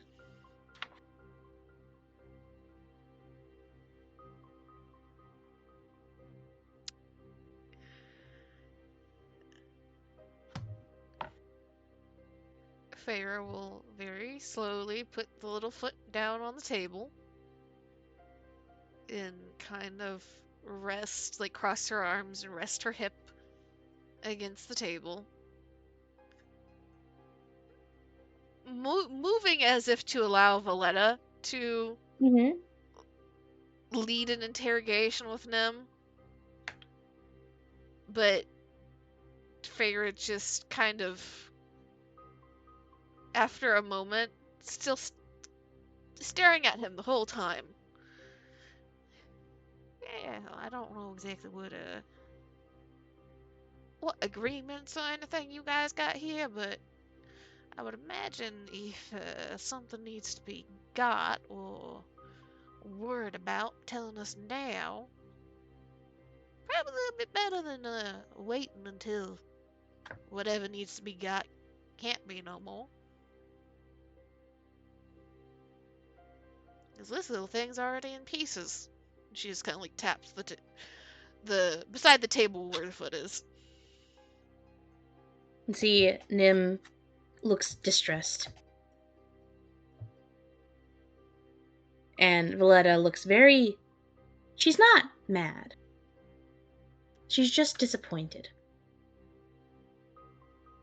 You see that she kind of crosses her arms and leaning against the large toolbox that's kind of the size of a fucking fridge.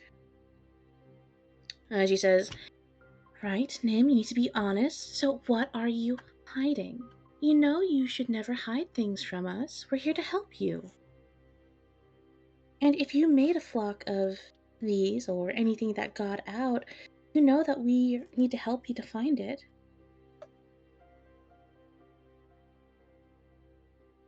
You see, Nim is kind of vibrating in place a little bit. He kind of reaches up to kind of grasp his each side of his hat and kind of just pulls it downwards a little bit.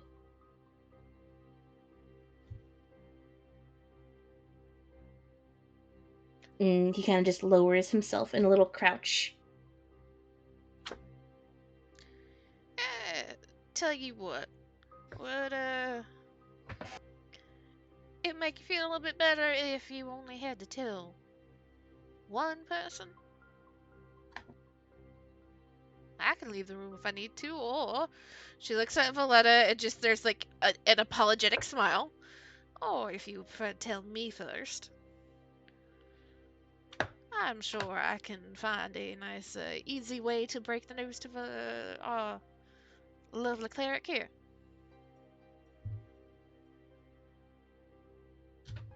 His head kind of snaps up at that. Roll me a persuasion. I am better at that. Not by much, but better. You're a warlock. A swashbuckler warlock. Swashlock. A warbuckler. That is, that's a 16. Okay. So you see his head kind of snaps up at that, and he looks at you, Feyre, and he looks at Valletta, he looks at Feyre, he looks at Valletta, and he just kind of just slowly just stands back up, kind of still has his hat kind of bent around his head, and he just nods.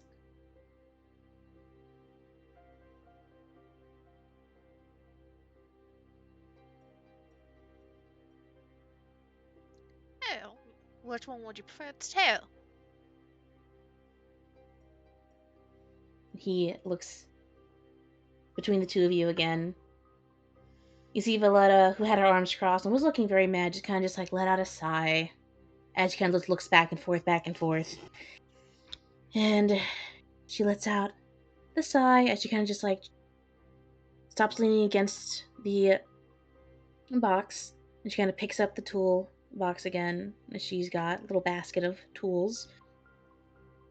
I am going to go and put these away because there's been some rust already started on them. We'll go ahead and scrub these for you, and I will be right back. You see that Nim's shoulders just kind of sag with relief. And there's just a hum from Valletta in response as she sees his just pure relief at not having to make a choice as she leaves the room.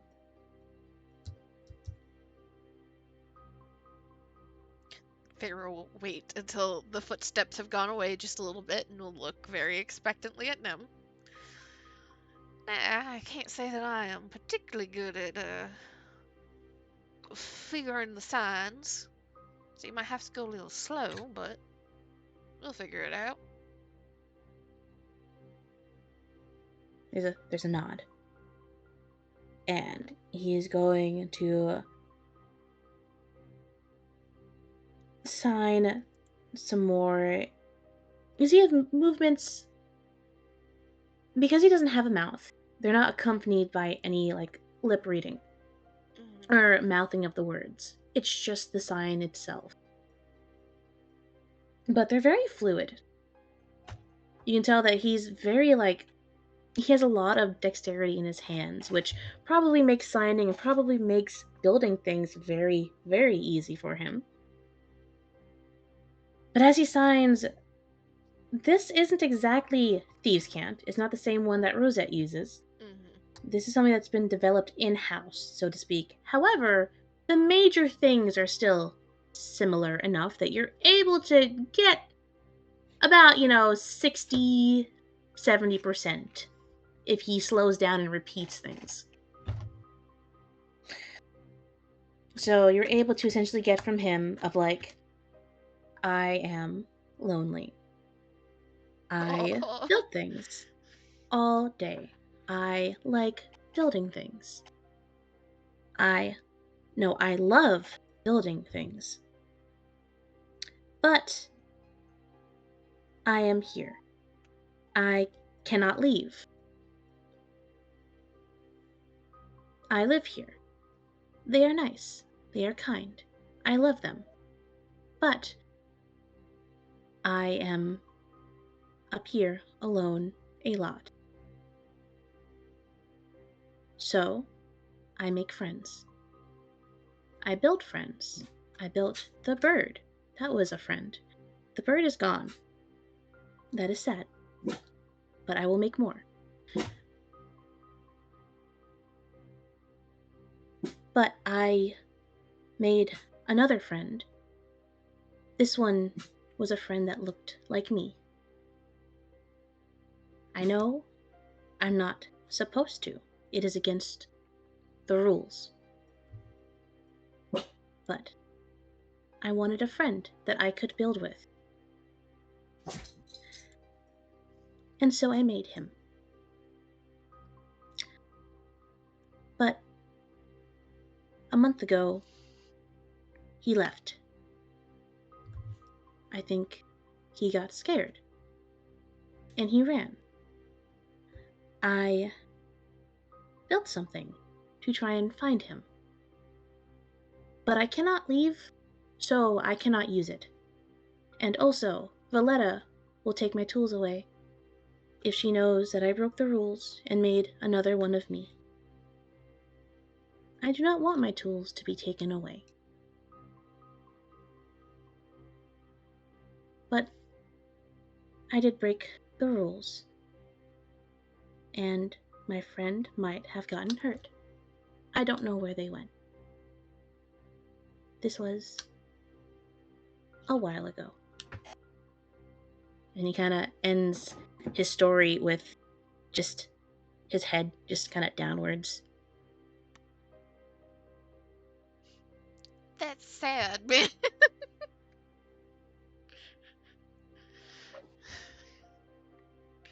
Okay, so he builds things. He built another. This is not a forge. Nope. This is something distinctly different. Okay. But another robot that has disappeared. Yep. If you want the above table knowledge, Nim is a Nimblewright. The fuck? Never heard of those. Okay. Oh, read it.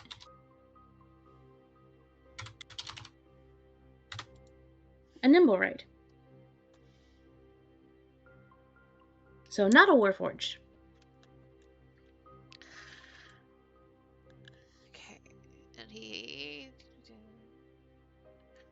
So, Farah, like, as she starts to figure things out,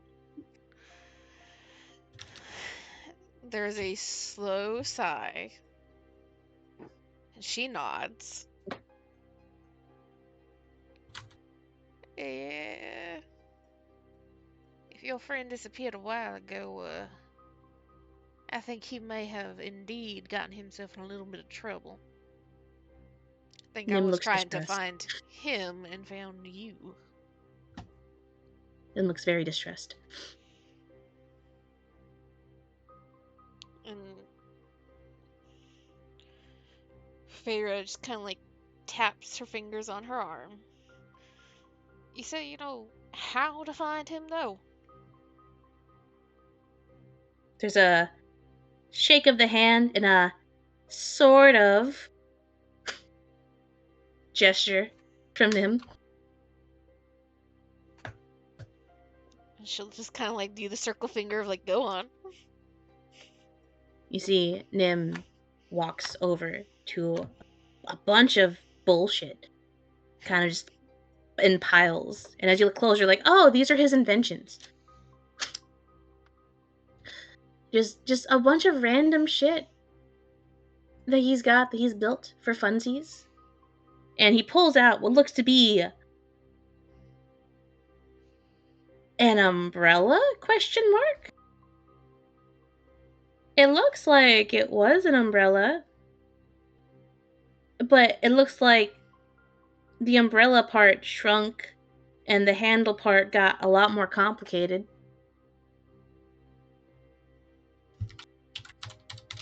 And he kind of holds it up very triumphantly, as if someone might hold out Excalibur after extracted from the stone. This is what it looks like, by the way.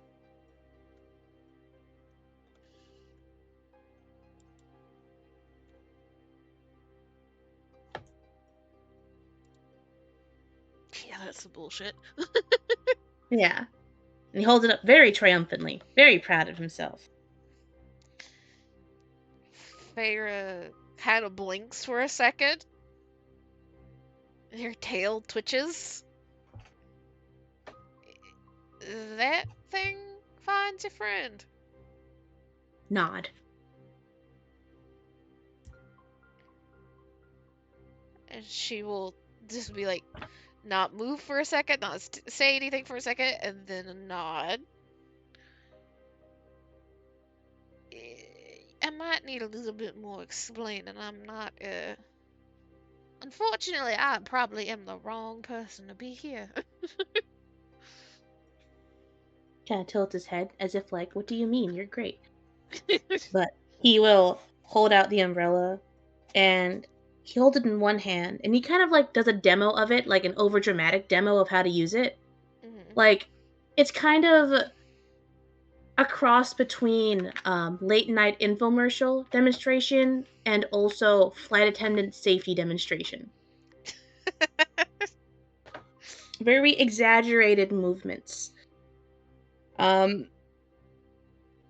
he pulls the trigger on it and points it around, points in every single direction.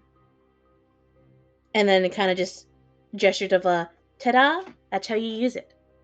It seems to be a point and click. A You just nimble right hold down the metal trigger. detector. Pretty much. And as he finishes his demonstration and gestures towards it, he puts it down on the table and then starts signing that while it is activated, you must hold down the trigger to activate it. It must be held down. If there is another one of me that is not me, the umbrella will spin and click. And as you get closer, it will spin and click faster and louder.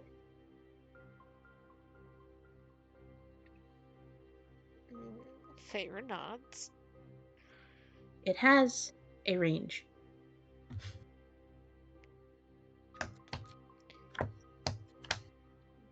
And you got some sort of guess as to what the range might be? Kinda scratches his head. In theory, 500 feet. It will detect. And then zero in to a 30-foot radius.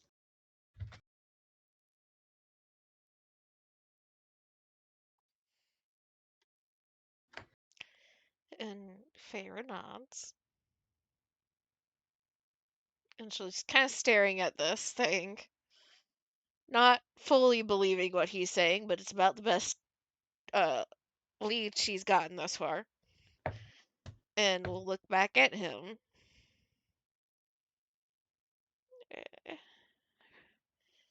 How's about if you can't leave. You said you couldn't leave, right?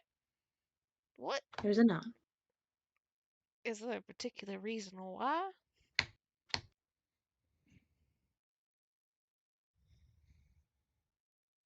He kind of tilts his head. And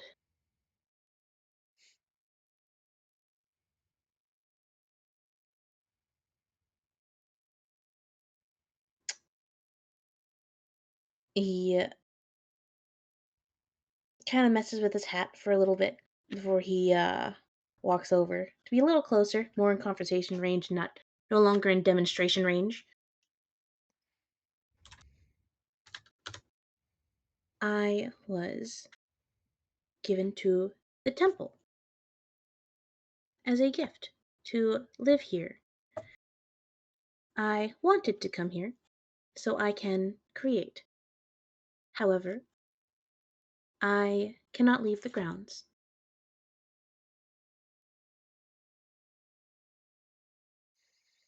There's an instant frown.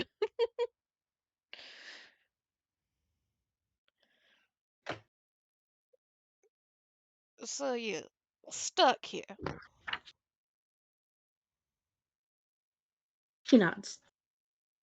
He kind of tilts his head. I live here,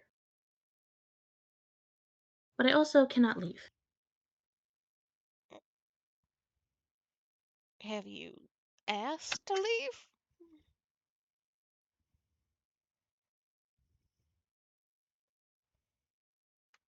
No. I never wanted to, really. You know, if you're lonely, leaving and going walking about the city, this is a big city. You probably find somebody that you can hang out with a little bit.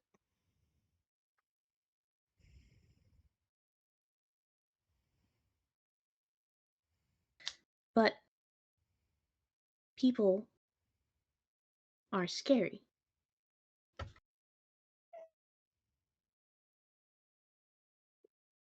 Feyre just there's a little side to side movement of the head. Sometimes, but not all people, not all the time.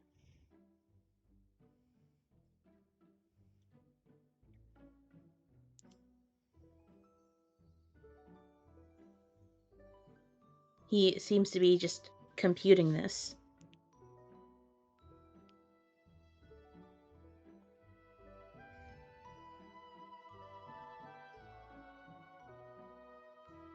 I did not know.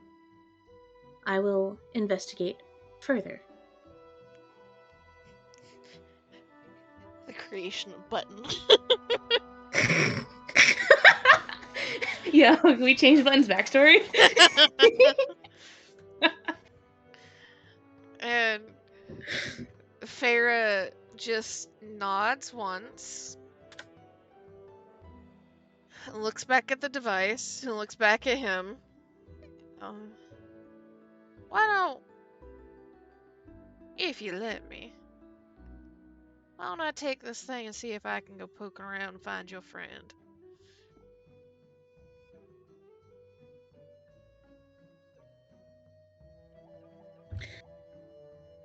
He nods, and he holds out the umbrella to you, holding it across both hands, kind of like one would a sword. And Feyre will take it, kind of weighs it in her hands for a second, will look at the little leg on the table, and considers, I'm sorry, Clint, you lose your toy now. She'll pull off the little pouch from her belt and hold it out to him.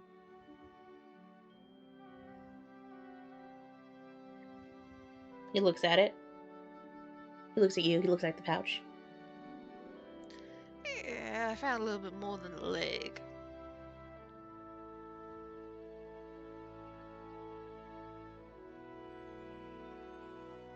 You see, he kind of lights up a little bit.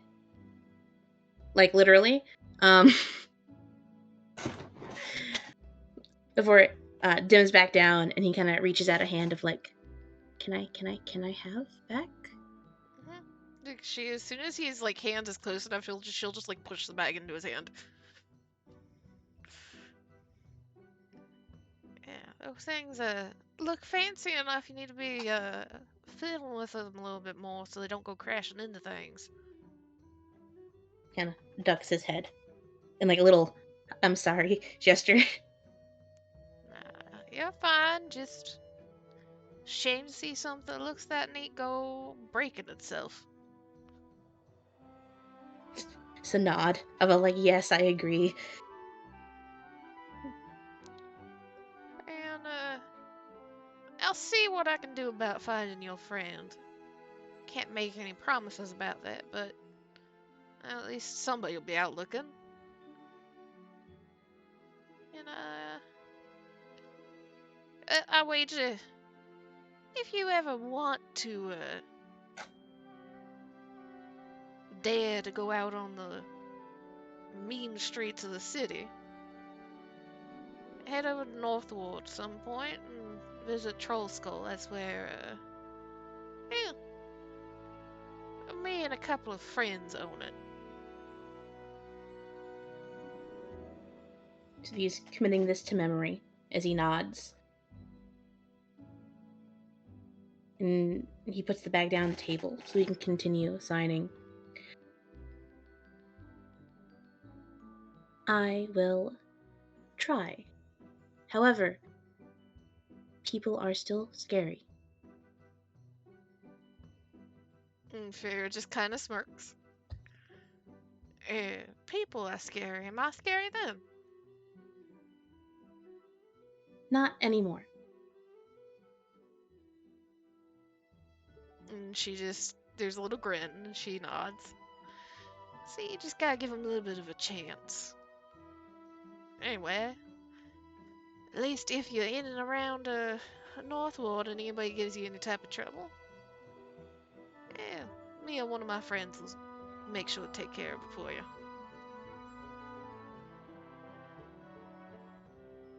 He nods. Seems nervous at the idea of trouble, but eases down the idea of, okay, you can take care of the trouble. He nods, and he picks back up the little pouch, and he kind of opens it up to look at it. And you kind of hear just like some like whirring that's coming from Nim himself. And you get the feeling that, that means he's excited. Pharaoh will just give him a little pat on the shoulder. He'll stand up straight. Yeah. I'll see if I can dissuade your cleric friend from doing anything to you. And I'll go about seeing if I can find you, the friend you made. And she'll give him a little nod and a little wave. He nods and waves back. There is, as soon as you're out the door, the sounds of mechanical little things hitting a table and tools being taken out. Like, you're not even like 3 steps down. But you hear that he's gotten to work already. As you make your way down to see Valletta in the main room. Looks like she's put away the tools. Looks like she's put them into a little bath to wash off any of the rust.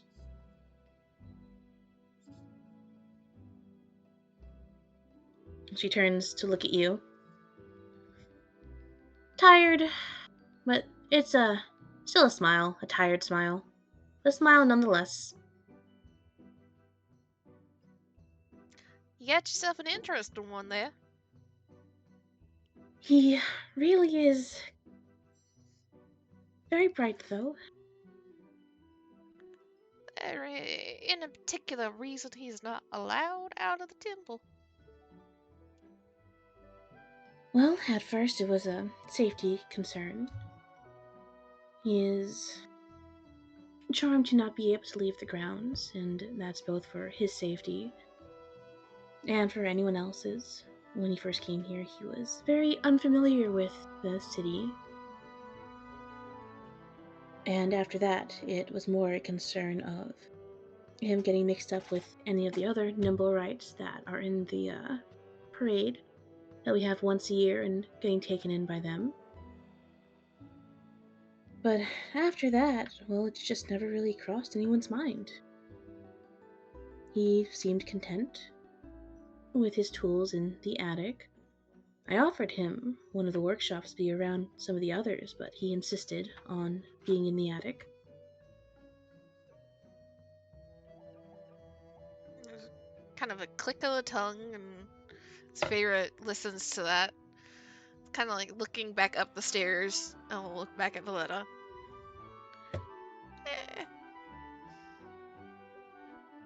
I know you got your hands full with this and all. Everybody that's got a temple around these parts always seems to be busier than they know what to do with, but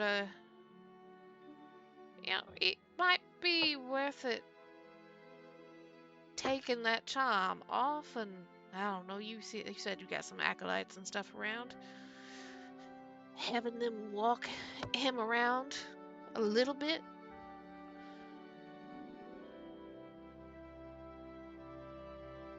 That would probably be good for him. I just worry that he'll find more trouble than he can really handle, but can't protect them from everything. And she nods. Yeah, he told me he did end up having a little bird that got out. Piece of the leg that I found. He's making the birds to try and have some company. She kind of furrows her brow a bit. But he never wanted to be with the other acolytes. It sounds like he's scared of them. Oh, I didn't know he was... I didn't know he felt alone. Feyre nods. I don't know that he fully understands the how and the why himself, but I think that's part of the problems you might be having with him, is that he wants company, but he's also too afraid of people to look for the company. So he tries to make it instead. Oh dear. Well, it's a good thing we found this now. The last thing we'd want is for him to make something bigger that could have hurt anyone. Yeah, I'd still keep an eye on him, but probably, like I said, probably worth getting him a little bit more socialization. Make him realize that he can go talking to people, right? They're not all gonna... I don't know what he thinks they're gonna do to him.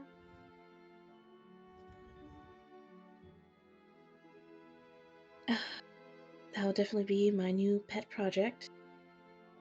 And definitely take priority over the others. I don't want you to think that we don't care about him. We do. So we'll do our best to make sure that he's comfortable and that he can socialize with people. But I think that throwing him out to the open would be too much for now. Oh. So we'll do little steps. Feyre nods. Oh, no, I wouldn't think of tossing him out on the street on his lonesome. He probably would. I don't know what's inside the head, but I'm pretty sure it would explode. But, yeah. We had a little bit of trouble on the other side of town earlier today, so not anytime soon, but yeah, if you want a understanding place to socialize him, Trollskull Manor over on the other side of town has a... Hell, ain't nobody gonna bother him over there.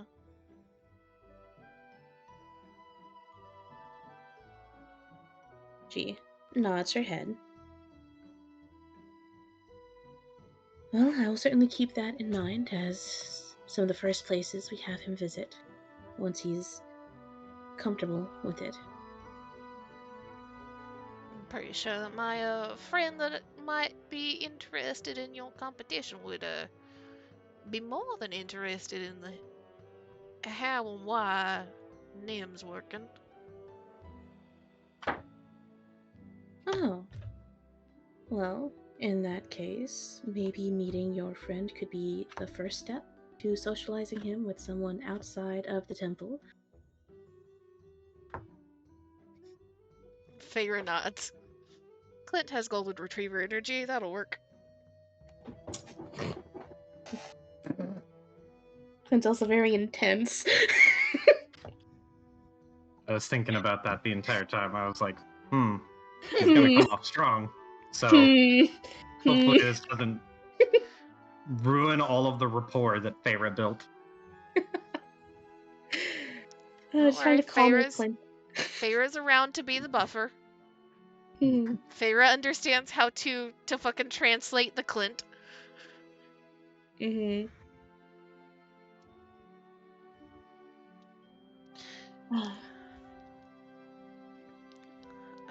Feyre just kind of gives a little nod and will kind of start walking to the door. Gesture, she realizes she has this like big fucking umbrella. Just kind of like gesture with it for a second. We apparently this helps attract some of his little birdies. Another one or two might have gotten out and around, and crashed into things. We'll find them before anybody thinks that we might be having some sort of invasion by mechanical birds. There's a little smile as Valetta nods. Well, it's a... I'm assuming Nim made that, right? Feyre nods. Well, he is responsible enough to try and clean up his own messes.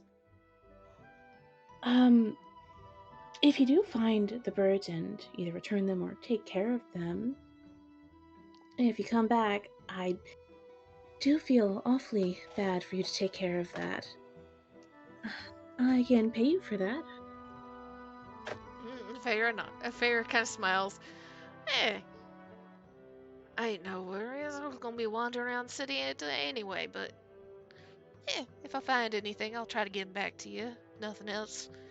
He'll probably want to be building something else out of them.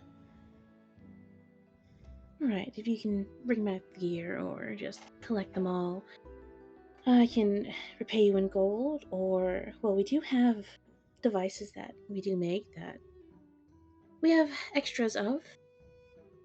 You can take a look at those and see whichever one of those piques your interest. Yeah. Are those things that you sell in between times? Not really. We don't really sell them. We're much more about developing things and creating them. If the person who creates them wants to sell them, that's really up to them. But typically we have storage where we keep extra copies of things, both for prototype reasons and also as backups, in order to enter into our competition. But some of the inventors, don't really care for anymore, so they're just eating up space.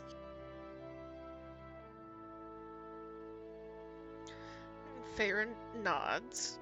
Yeah, if you ever looking to get rid of a few of them that are eating up space, I'm sure that I know a few people that would be more than willing to give you a nice little donation or something in exchange.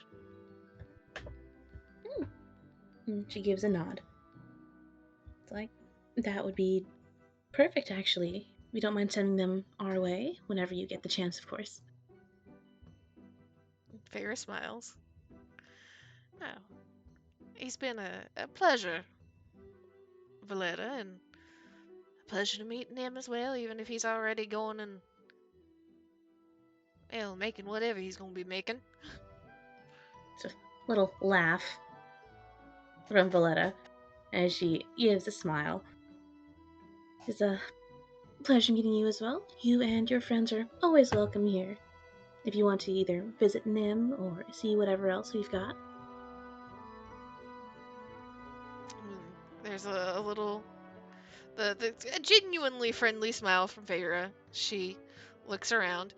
Yeah, I'll probably be bringing them back around. They'll be interested in all these things you got on display, but I'm gonna go ahead and head out and get some of these birdies before, well, anybody gets a little too confused.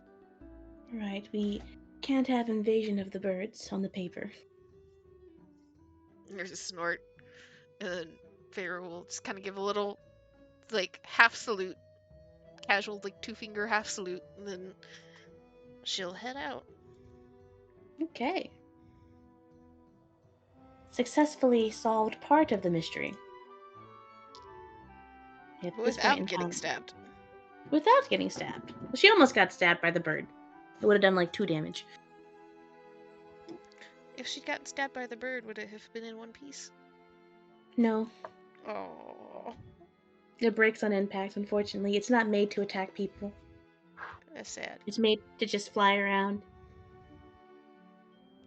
I would have sacrificed 2 HP to keep it in one piece. Aw. But, alright.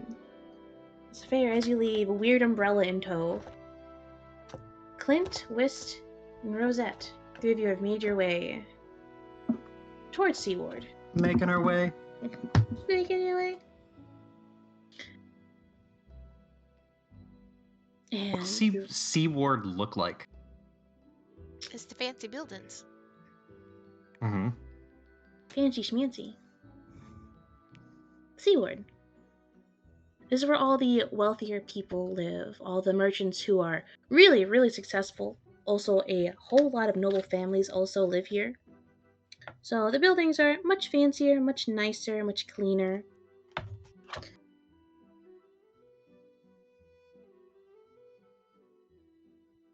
It's kind of the western side, the northwest side of Waterdeep, which overlooks a cliff. Okay. So yes, this is the vibe. Which Northward was this. Gotcha. So as you travel to Seaward to meet up with Feyre, Clint, you're feeling fine. You've got those thoughts about what the fuck do those engravings mean in your mind, but you feel fine.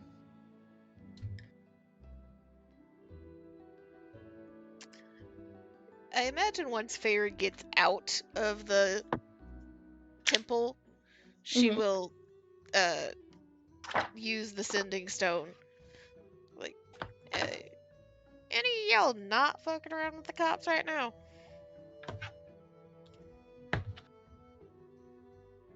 Oh, because of the fucking... I forget where he had sending stones. Yep. Excuse me. Clint will send back just like, oh, hey. No, we decided to ditch him. Way better than talking. There's... Feyre will kind of chuckle to herself. Yeah, I could have told you that. I'm heading out from the Temple of Mechanics. A whole bunch of invented types. I think I have an idea of who might have been throwing them beads.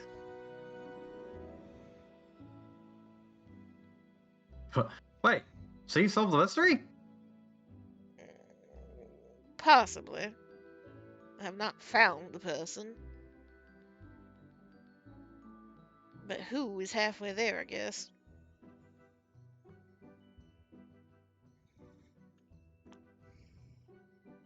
Right, so what do we do now?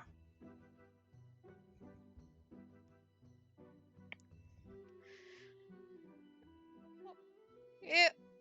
Where exactly is y'all?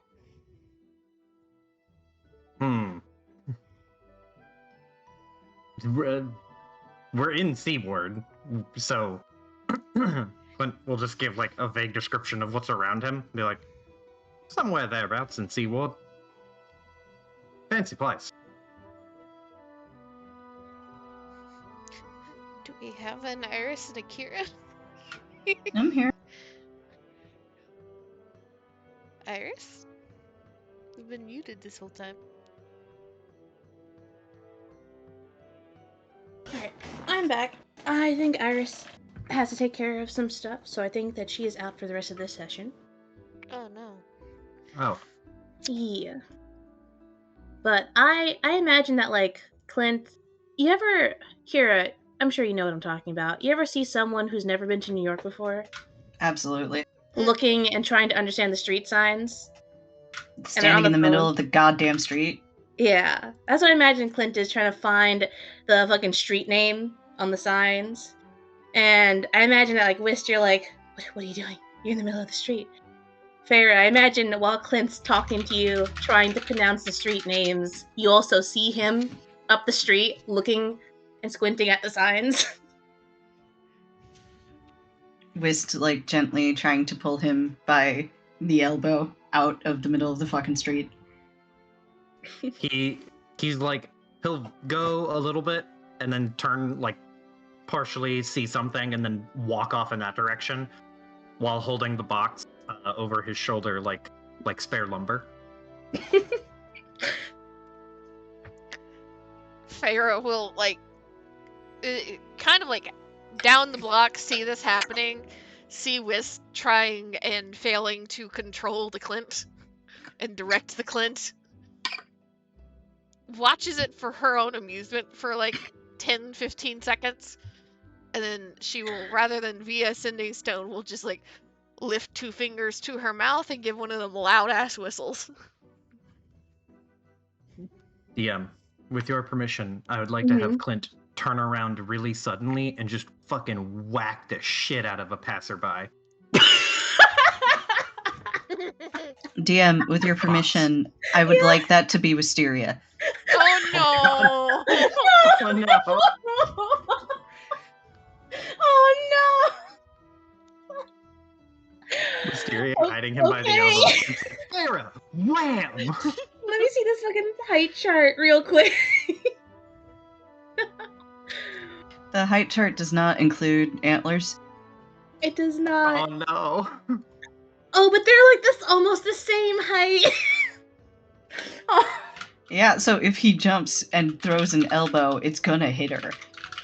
If he just turns, the thing he's got on his shoulder is just gonna hit her square in the head.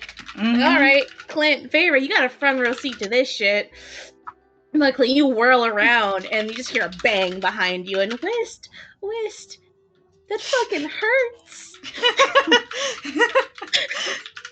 Yeah, I imagine he whirls around and like the shoulder or elbow just bops Whist like square in the nose.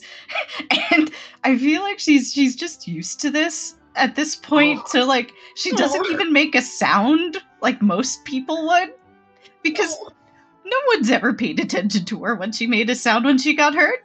So she just sort of quietly holds her nose and sinks down. Oh. Whist. Clint, he looks at his elbow after having bumped you. Doesn't look at your face. It's like, did something hit my elbow? And examines it. Farrah just like immediately winces, does a full body wince at the interaction, and will just jog her way over, shaking her head and muttering the entire time.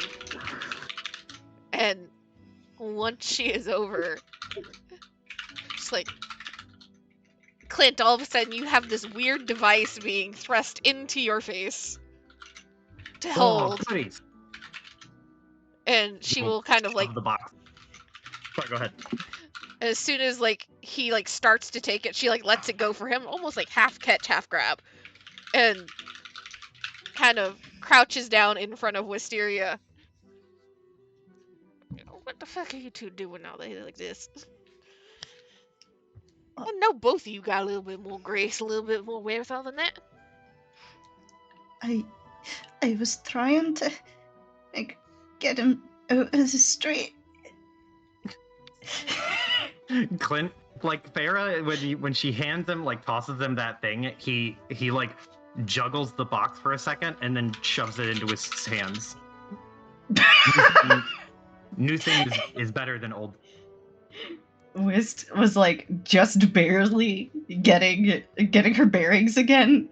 It grabs box, nose visibly red. Yeah, I imagine like as this like box is being shoved into her hands, like Feyre has reached out and has like very carefully like kind of like essentially grabbed Wisp by the cheekbones and like fingers near her nose is like the check for like, is your nose broken? No, your nose is fine. And she is like just frowning for a second. You see like the eye squint. Yeah, that's not gonna be fun, but you're okay. What the Clint grabs the box, Oh, stands up, shakes the box at him. You out here beating up your friends and then shoving shit into their face. what? I would never beat up my friends. He looks genuinely offended. Gestures towards the bright red nose. On Wisteria, the red-nosed reindeer. Oh no! Clint just blinks and looks at Wisteria, and he just goes, "Isn't she always like that?" This is an extremely pathetic Wisteria you are seeing, Clint. But yes, she is always like that. Rose will silently sign. You will shoot them, though. That's it. I only shoot people who trust me. And bad guys. Then there is both the visual action and the audible facepalm. Oh. And I think perhaps you'd like what's in the box if you could get it open. It's a sword. It feeds on demon blood. I've got it as a payment. Feyre is just like kind of blinking at the chaos and look at the box in confusion, growing confusion as more is said. What the hell are you guys carrying around a demon blood sword for? Because we thought, well, I got it as a payment, and I thought you guys might be able to open it. And, well, it sounds cool. Oh, there's just locks on here. We'll definitely be able to get it open. And she's like looking at it now in consideration, and I'm imagining Wisteria looks as pathetic as you just sounded, and without like a second thought, like there's all of a sudden just a like frozen fingers pinching the nose on her other hand.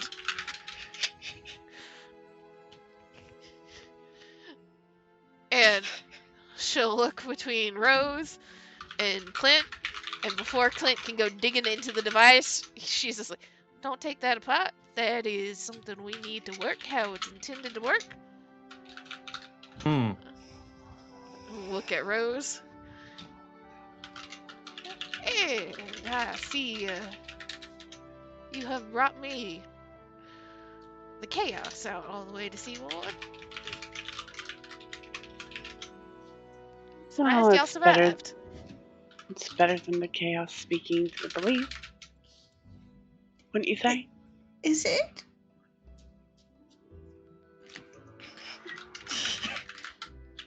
Feyre, like, still pinching Wisteria's nose, looks at Wisteria. You don't want to see me talking to the police, none.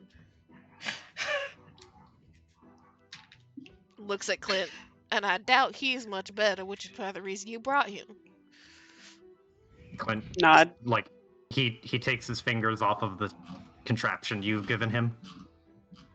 He wasn't in the process of disassembling it, but he was in the process of figuring out how to disassemble it.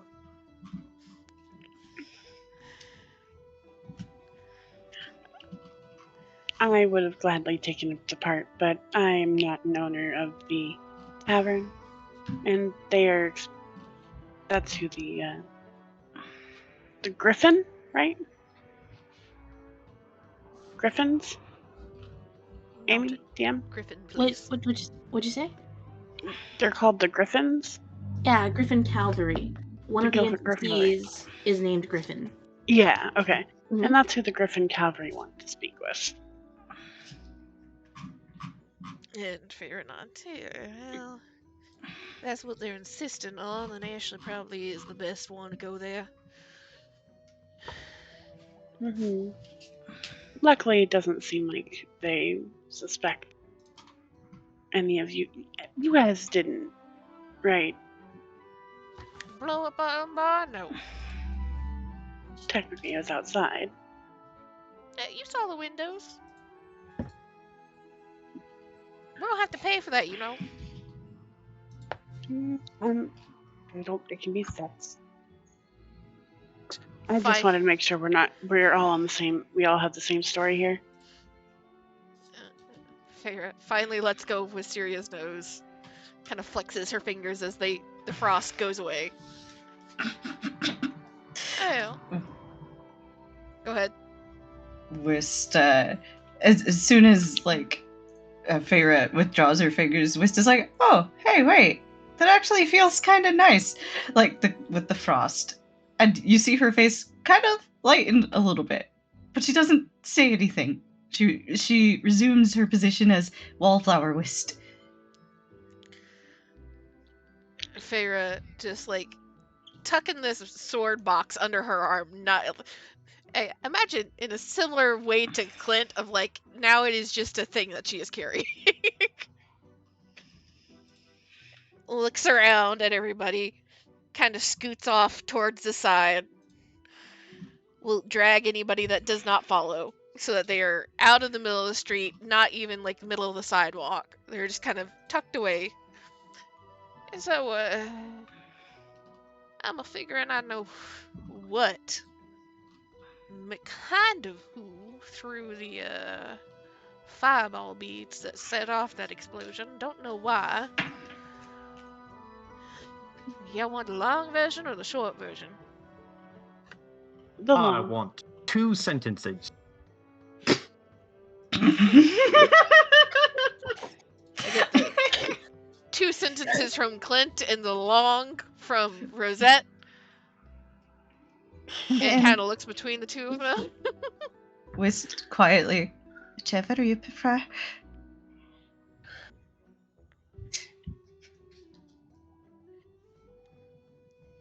Feyre will nod, will point at Clint.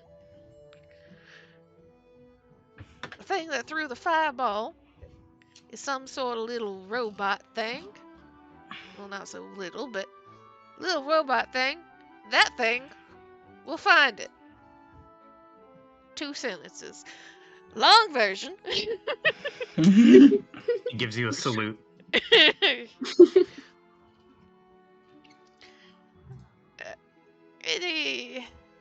Down the road a little ways is the temple of some sort of, I guess, god of mechanics, of creation, or some sort of shit.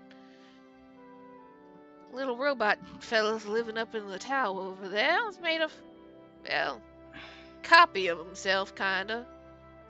Trying to make some company for himself, but the thing ran off a little while ago. And judging from what Clint was describing, pretty sure that copy is what we're looking for, because the little fella up in the tower over there can't leave it. So that leaves the only other option being the copy, and he made that thing to try and find him. So a robot made another robot to throw the fireball, correct? Not to throw the fireball. A robot made another robot that ran away. But pretty sure that copy is the thing that threw the fireball because it looks like him. And to clarify, it ran away over a month ago. Ah.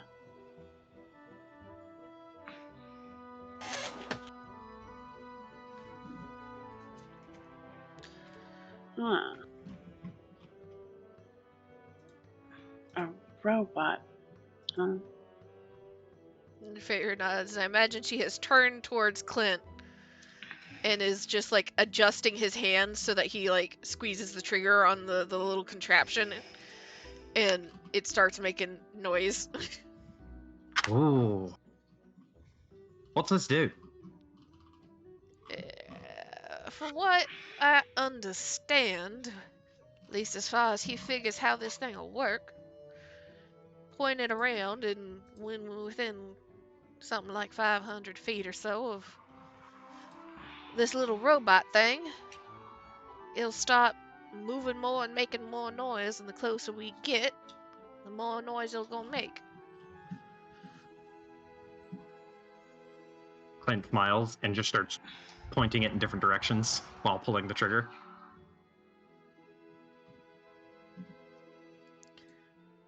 Got a little bit of a roaming around the city to do to even try to find this thing, but at least that contraption gets us a little bit closer. I don't know if we'll be able to find him if we were just looking for him.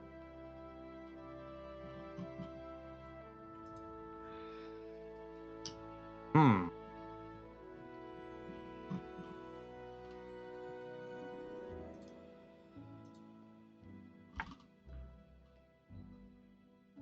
Correct me if I'm wrong, but we sort of knew which direction he was going, the perp was going, and the loose possible affiliations of the perp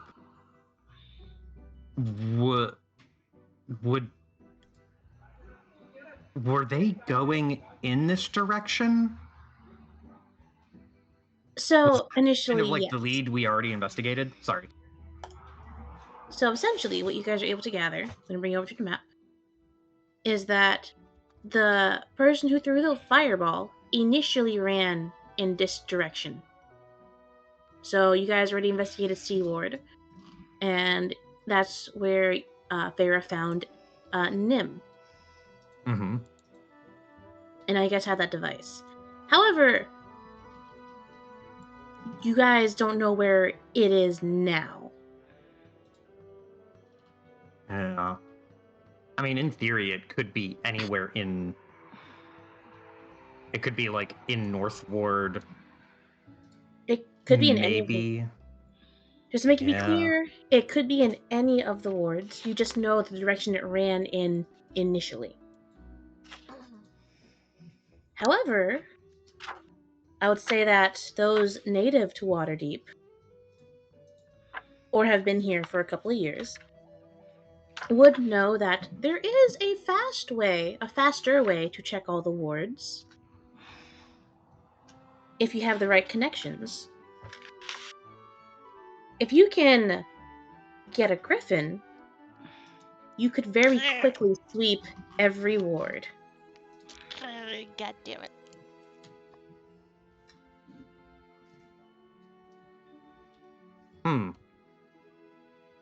Wait, Well, I'm at a loss. we know a family that breeds griffins. Yeah, we can avoid the cops.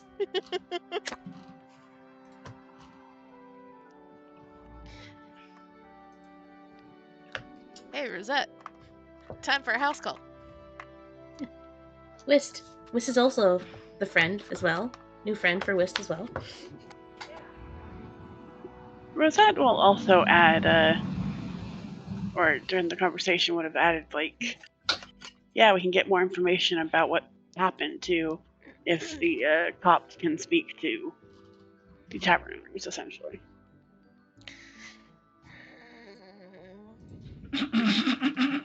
They did say owners, so they would like to speak to more than one, if possible. They would like to speak to more than one. Whist, at this uncomfortableness, looks between everybody. If there's a problem speaking to the police, you could always make me a minority percentage owner, and then I could speak to the police for you.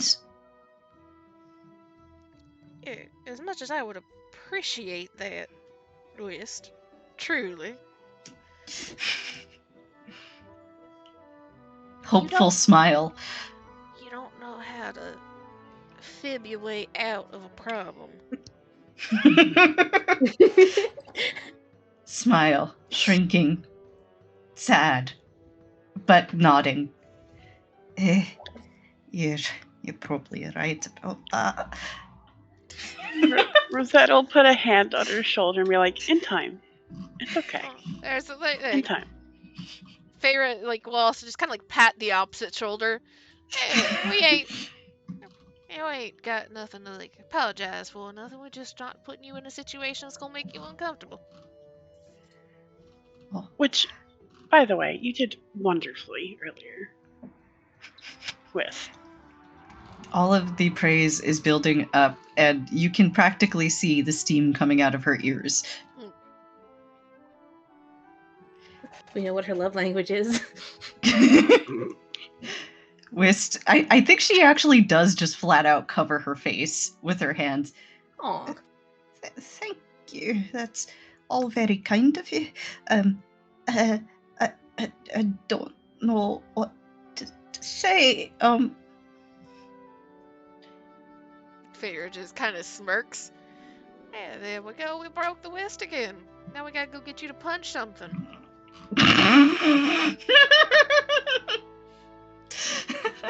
Again.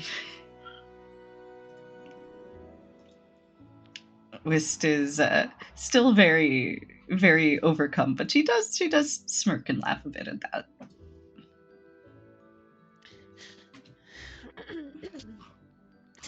Feyre just, after a moment, kind of closes her eyes and rolls her shoulders and looks very pointedly at Rosette. You'll make me go talk to them, ain't you? You don't have to if you don't wish, but it would be better that way. Be more beneficial.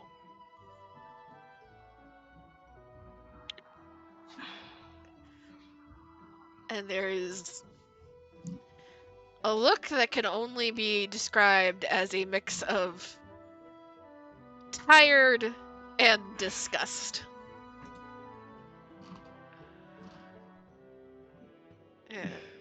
Looks towards Clint. Go ahead. I mean, I could also speak on both of yours behalf. Just write something down, make a formal letter.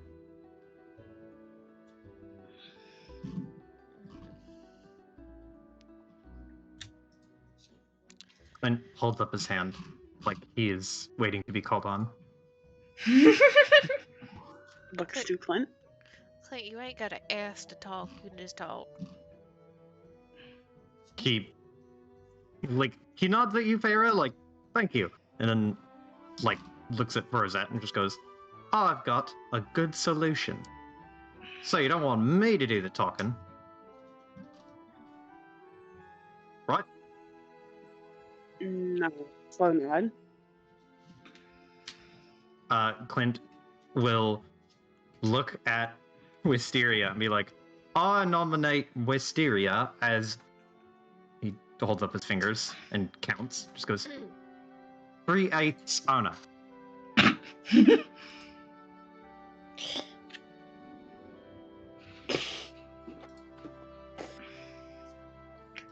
See Feyre attempting that math in her head for a second. And shakes her head slightly.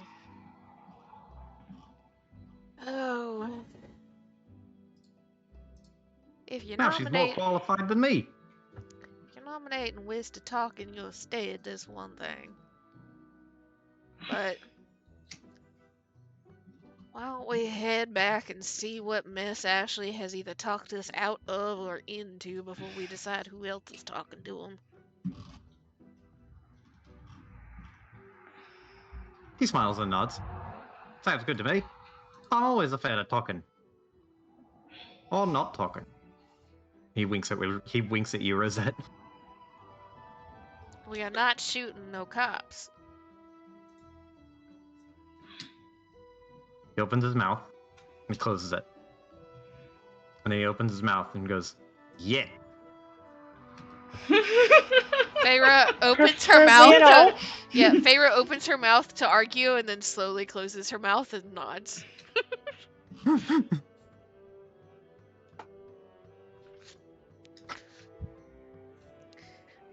There's a reason why Feyre and Clint should not talk to them.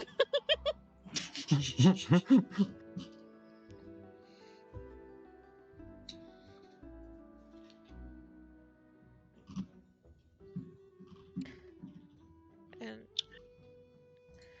I imagine if there We is no go? protest, yeah, Feyre will start heading back towards Northward with the group and start telling Clint about the invention fair that apparently happens. Clint wants to go see the fair. All right. Anything else you guys would like to do? Because we're going to start wrapping up. Rosette will tell the party to refer to her as Rhea, I guess, while in front of cops if needed. Got it. A lie. I'm good at those. Somebody needs to tell Feyre about the Clint shit. Right. Oh, the Clint fell over. Are you Cool. feeling well, by the way? Clint, like, blinks for a second and remembers. Oh, yeah, I feel fine. And he looks at the amulet and, like, kind of gives it a shake, like he's shaking a broken light bulb and checking to hear if he hears a dingle inside it. And he just goes, I don't hear anything jingling around, so it's probably not broken. There's a blink and a snap of the head. What the fuck are you talking about it being broken? What do you mean he feels fine? I've seen that man drink a barrel of vinegar. Not all at once, but I did take big gulps. It was quite frightening, actually. He just collapsed to the ground. I couldn't find any cause for it, but I think perhaps might be something to do with the amulet.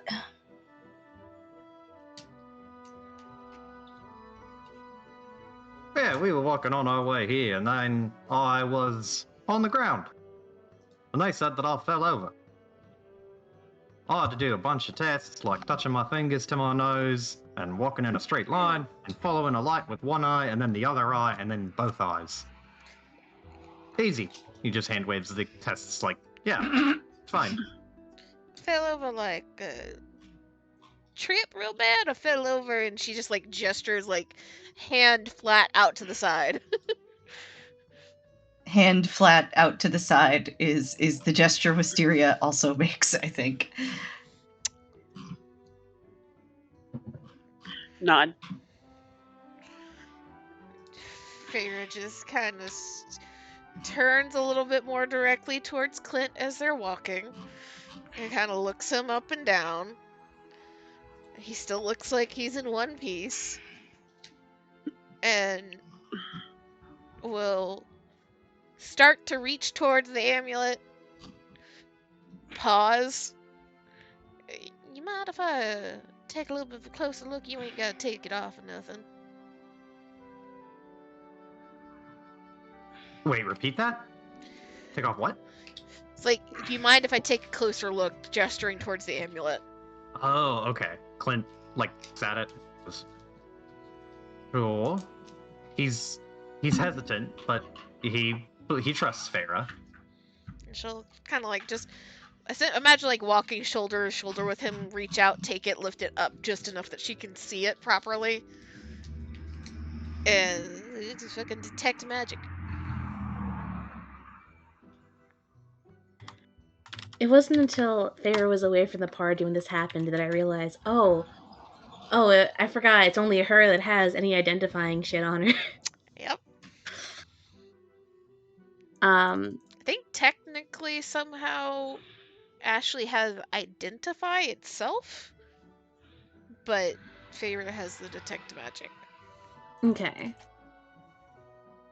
Yeah, so definitely magic. Same kind of magic you saw on the amulet before. The only difference you can really sense is it seems like it's a bit stronger. Like if you like imagine that it's kind of highlighted in a specific color. Imagine that the saturation just got upped a bit.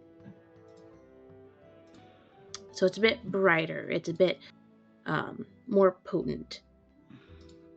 But it seems to be the same.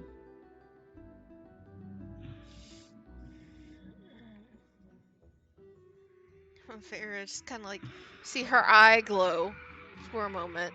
She tilts her head. There's a little bit of confusion on her face.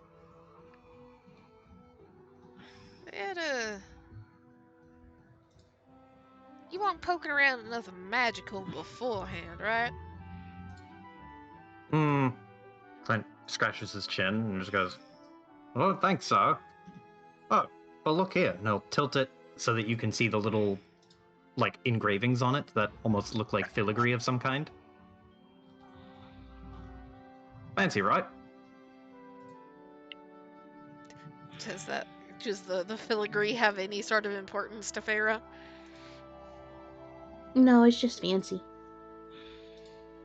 I didn't notice that before. Kind of runs her like thumb along the filigree and shakes her head. I don't know that that's got anything particularly to do with it, aside from making it look nice, but somehow this thing of yours has gotten stronger. What do you mean stronger? I don't know if strong is necessarily the totally right word here, but it seems to be. She kind of like drops the amulet against his chest and like is motioning in front of her, like small, like fingers circled just like a small circle, and then makes them a little bit bigger. Like it's just a little bit more there. Same type and all, ain't nothing changed in that. Doesn't seem to be shifted in any way. It's just more. Hmm. Let me roll an insight here. Come on, big. Okay. Feyre just kind of like looks Clint up and down for a moment, and then looks towards Wisteria and Rosette. Wist, you poked around with helping him shape up just a little bit in his not amulet self, right? Aye. Looks back towards Clint. When we have a chance for you to take that amulet off in private, we ain't nobody else gonna see. You might want to take it off and see if Wisteria, you can see any difference. Whist will think for a moment and then nod. Oh, that's a good idea.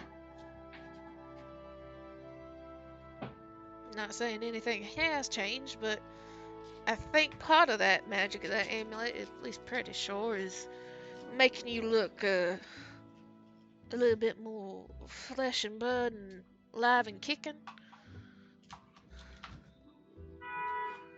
Hmm. Clint like presses his face and then presses he'll like take 3 or 4 fingers and just kind of push at different parts of his cheek and then his temple and then on his torso and like lift up an arm and poke the inside of his armpit and just kind of push. He's just like poking and prodding himself and he's like, oh, normal level. With the amulet on, but if part of it's supposed to be keeping you looking this way and feeling semi-normal, then if there's more magic coming out of it, it might mean that it's having to do a little bit more work.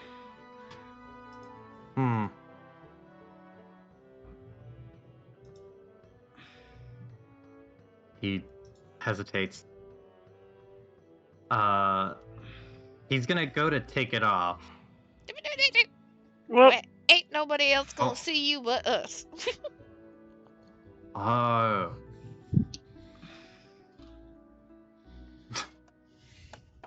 Inside the bar. Yes. And he'll wink.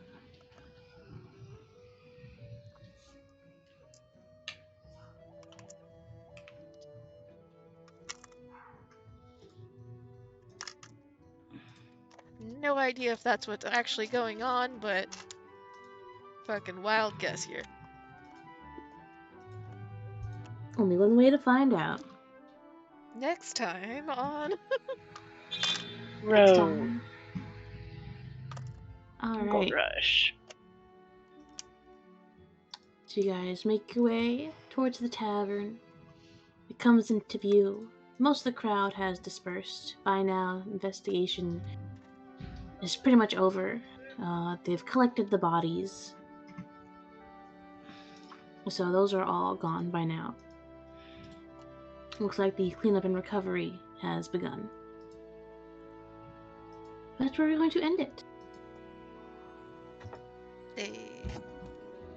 Thank you for session, Amy. Hope you guys enjoyed session. I kind of realized that on this schedule, I got Call of Cthulhu, then one day of other game, and then I run Rogues immediately after. We told you that when you started and asked if you were okay with that. Yeah, no, I'm fine with it. I just forgot. I think it's because we kept having to move things around for a while. So it's been a minute since I've had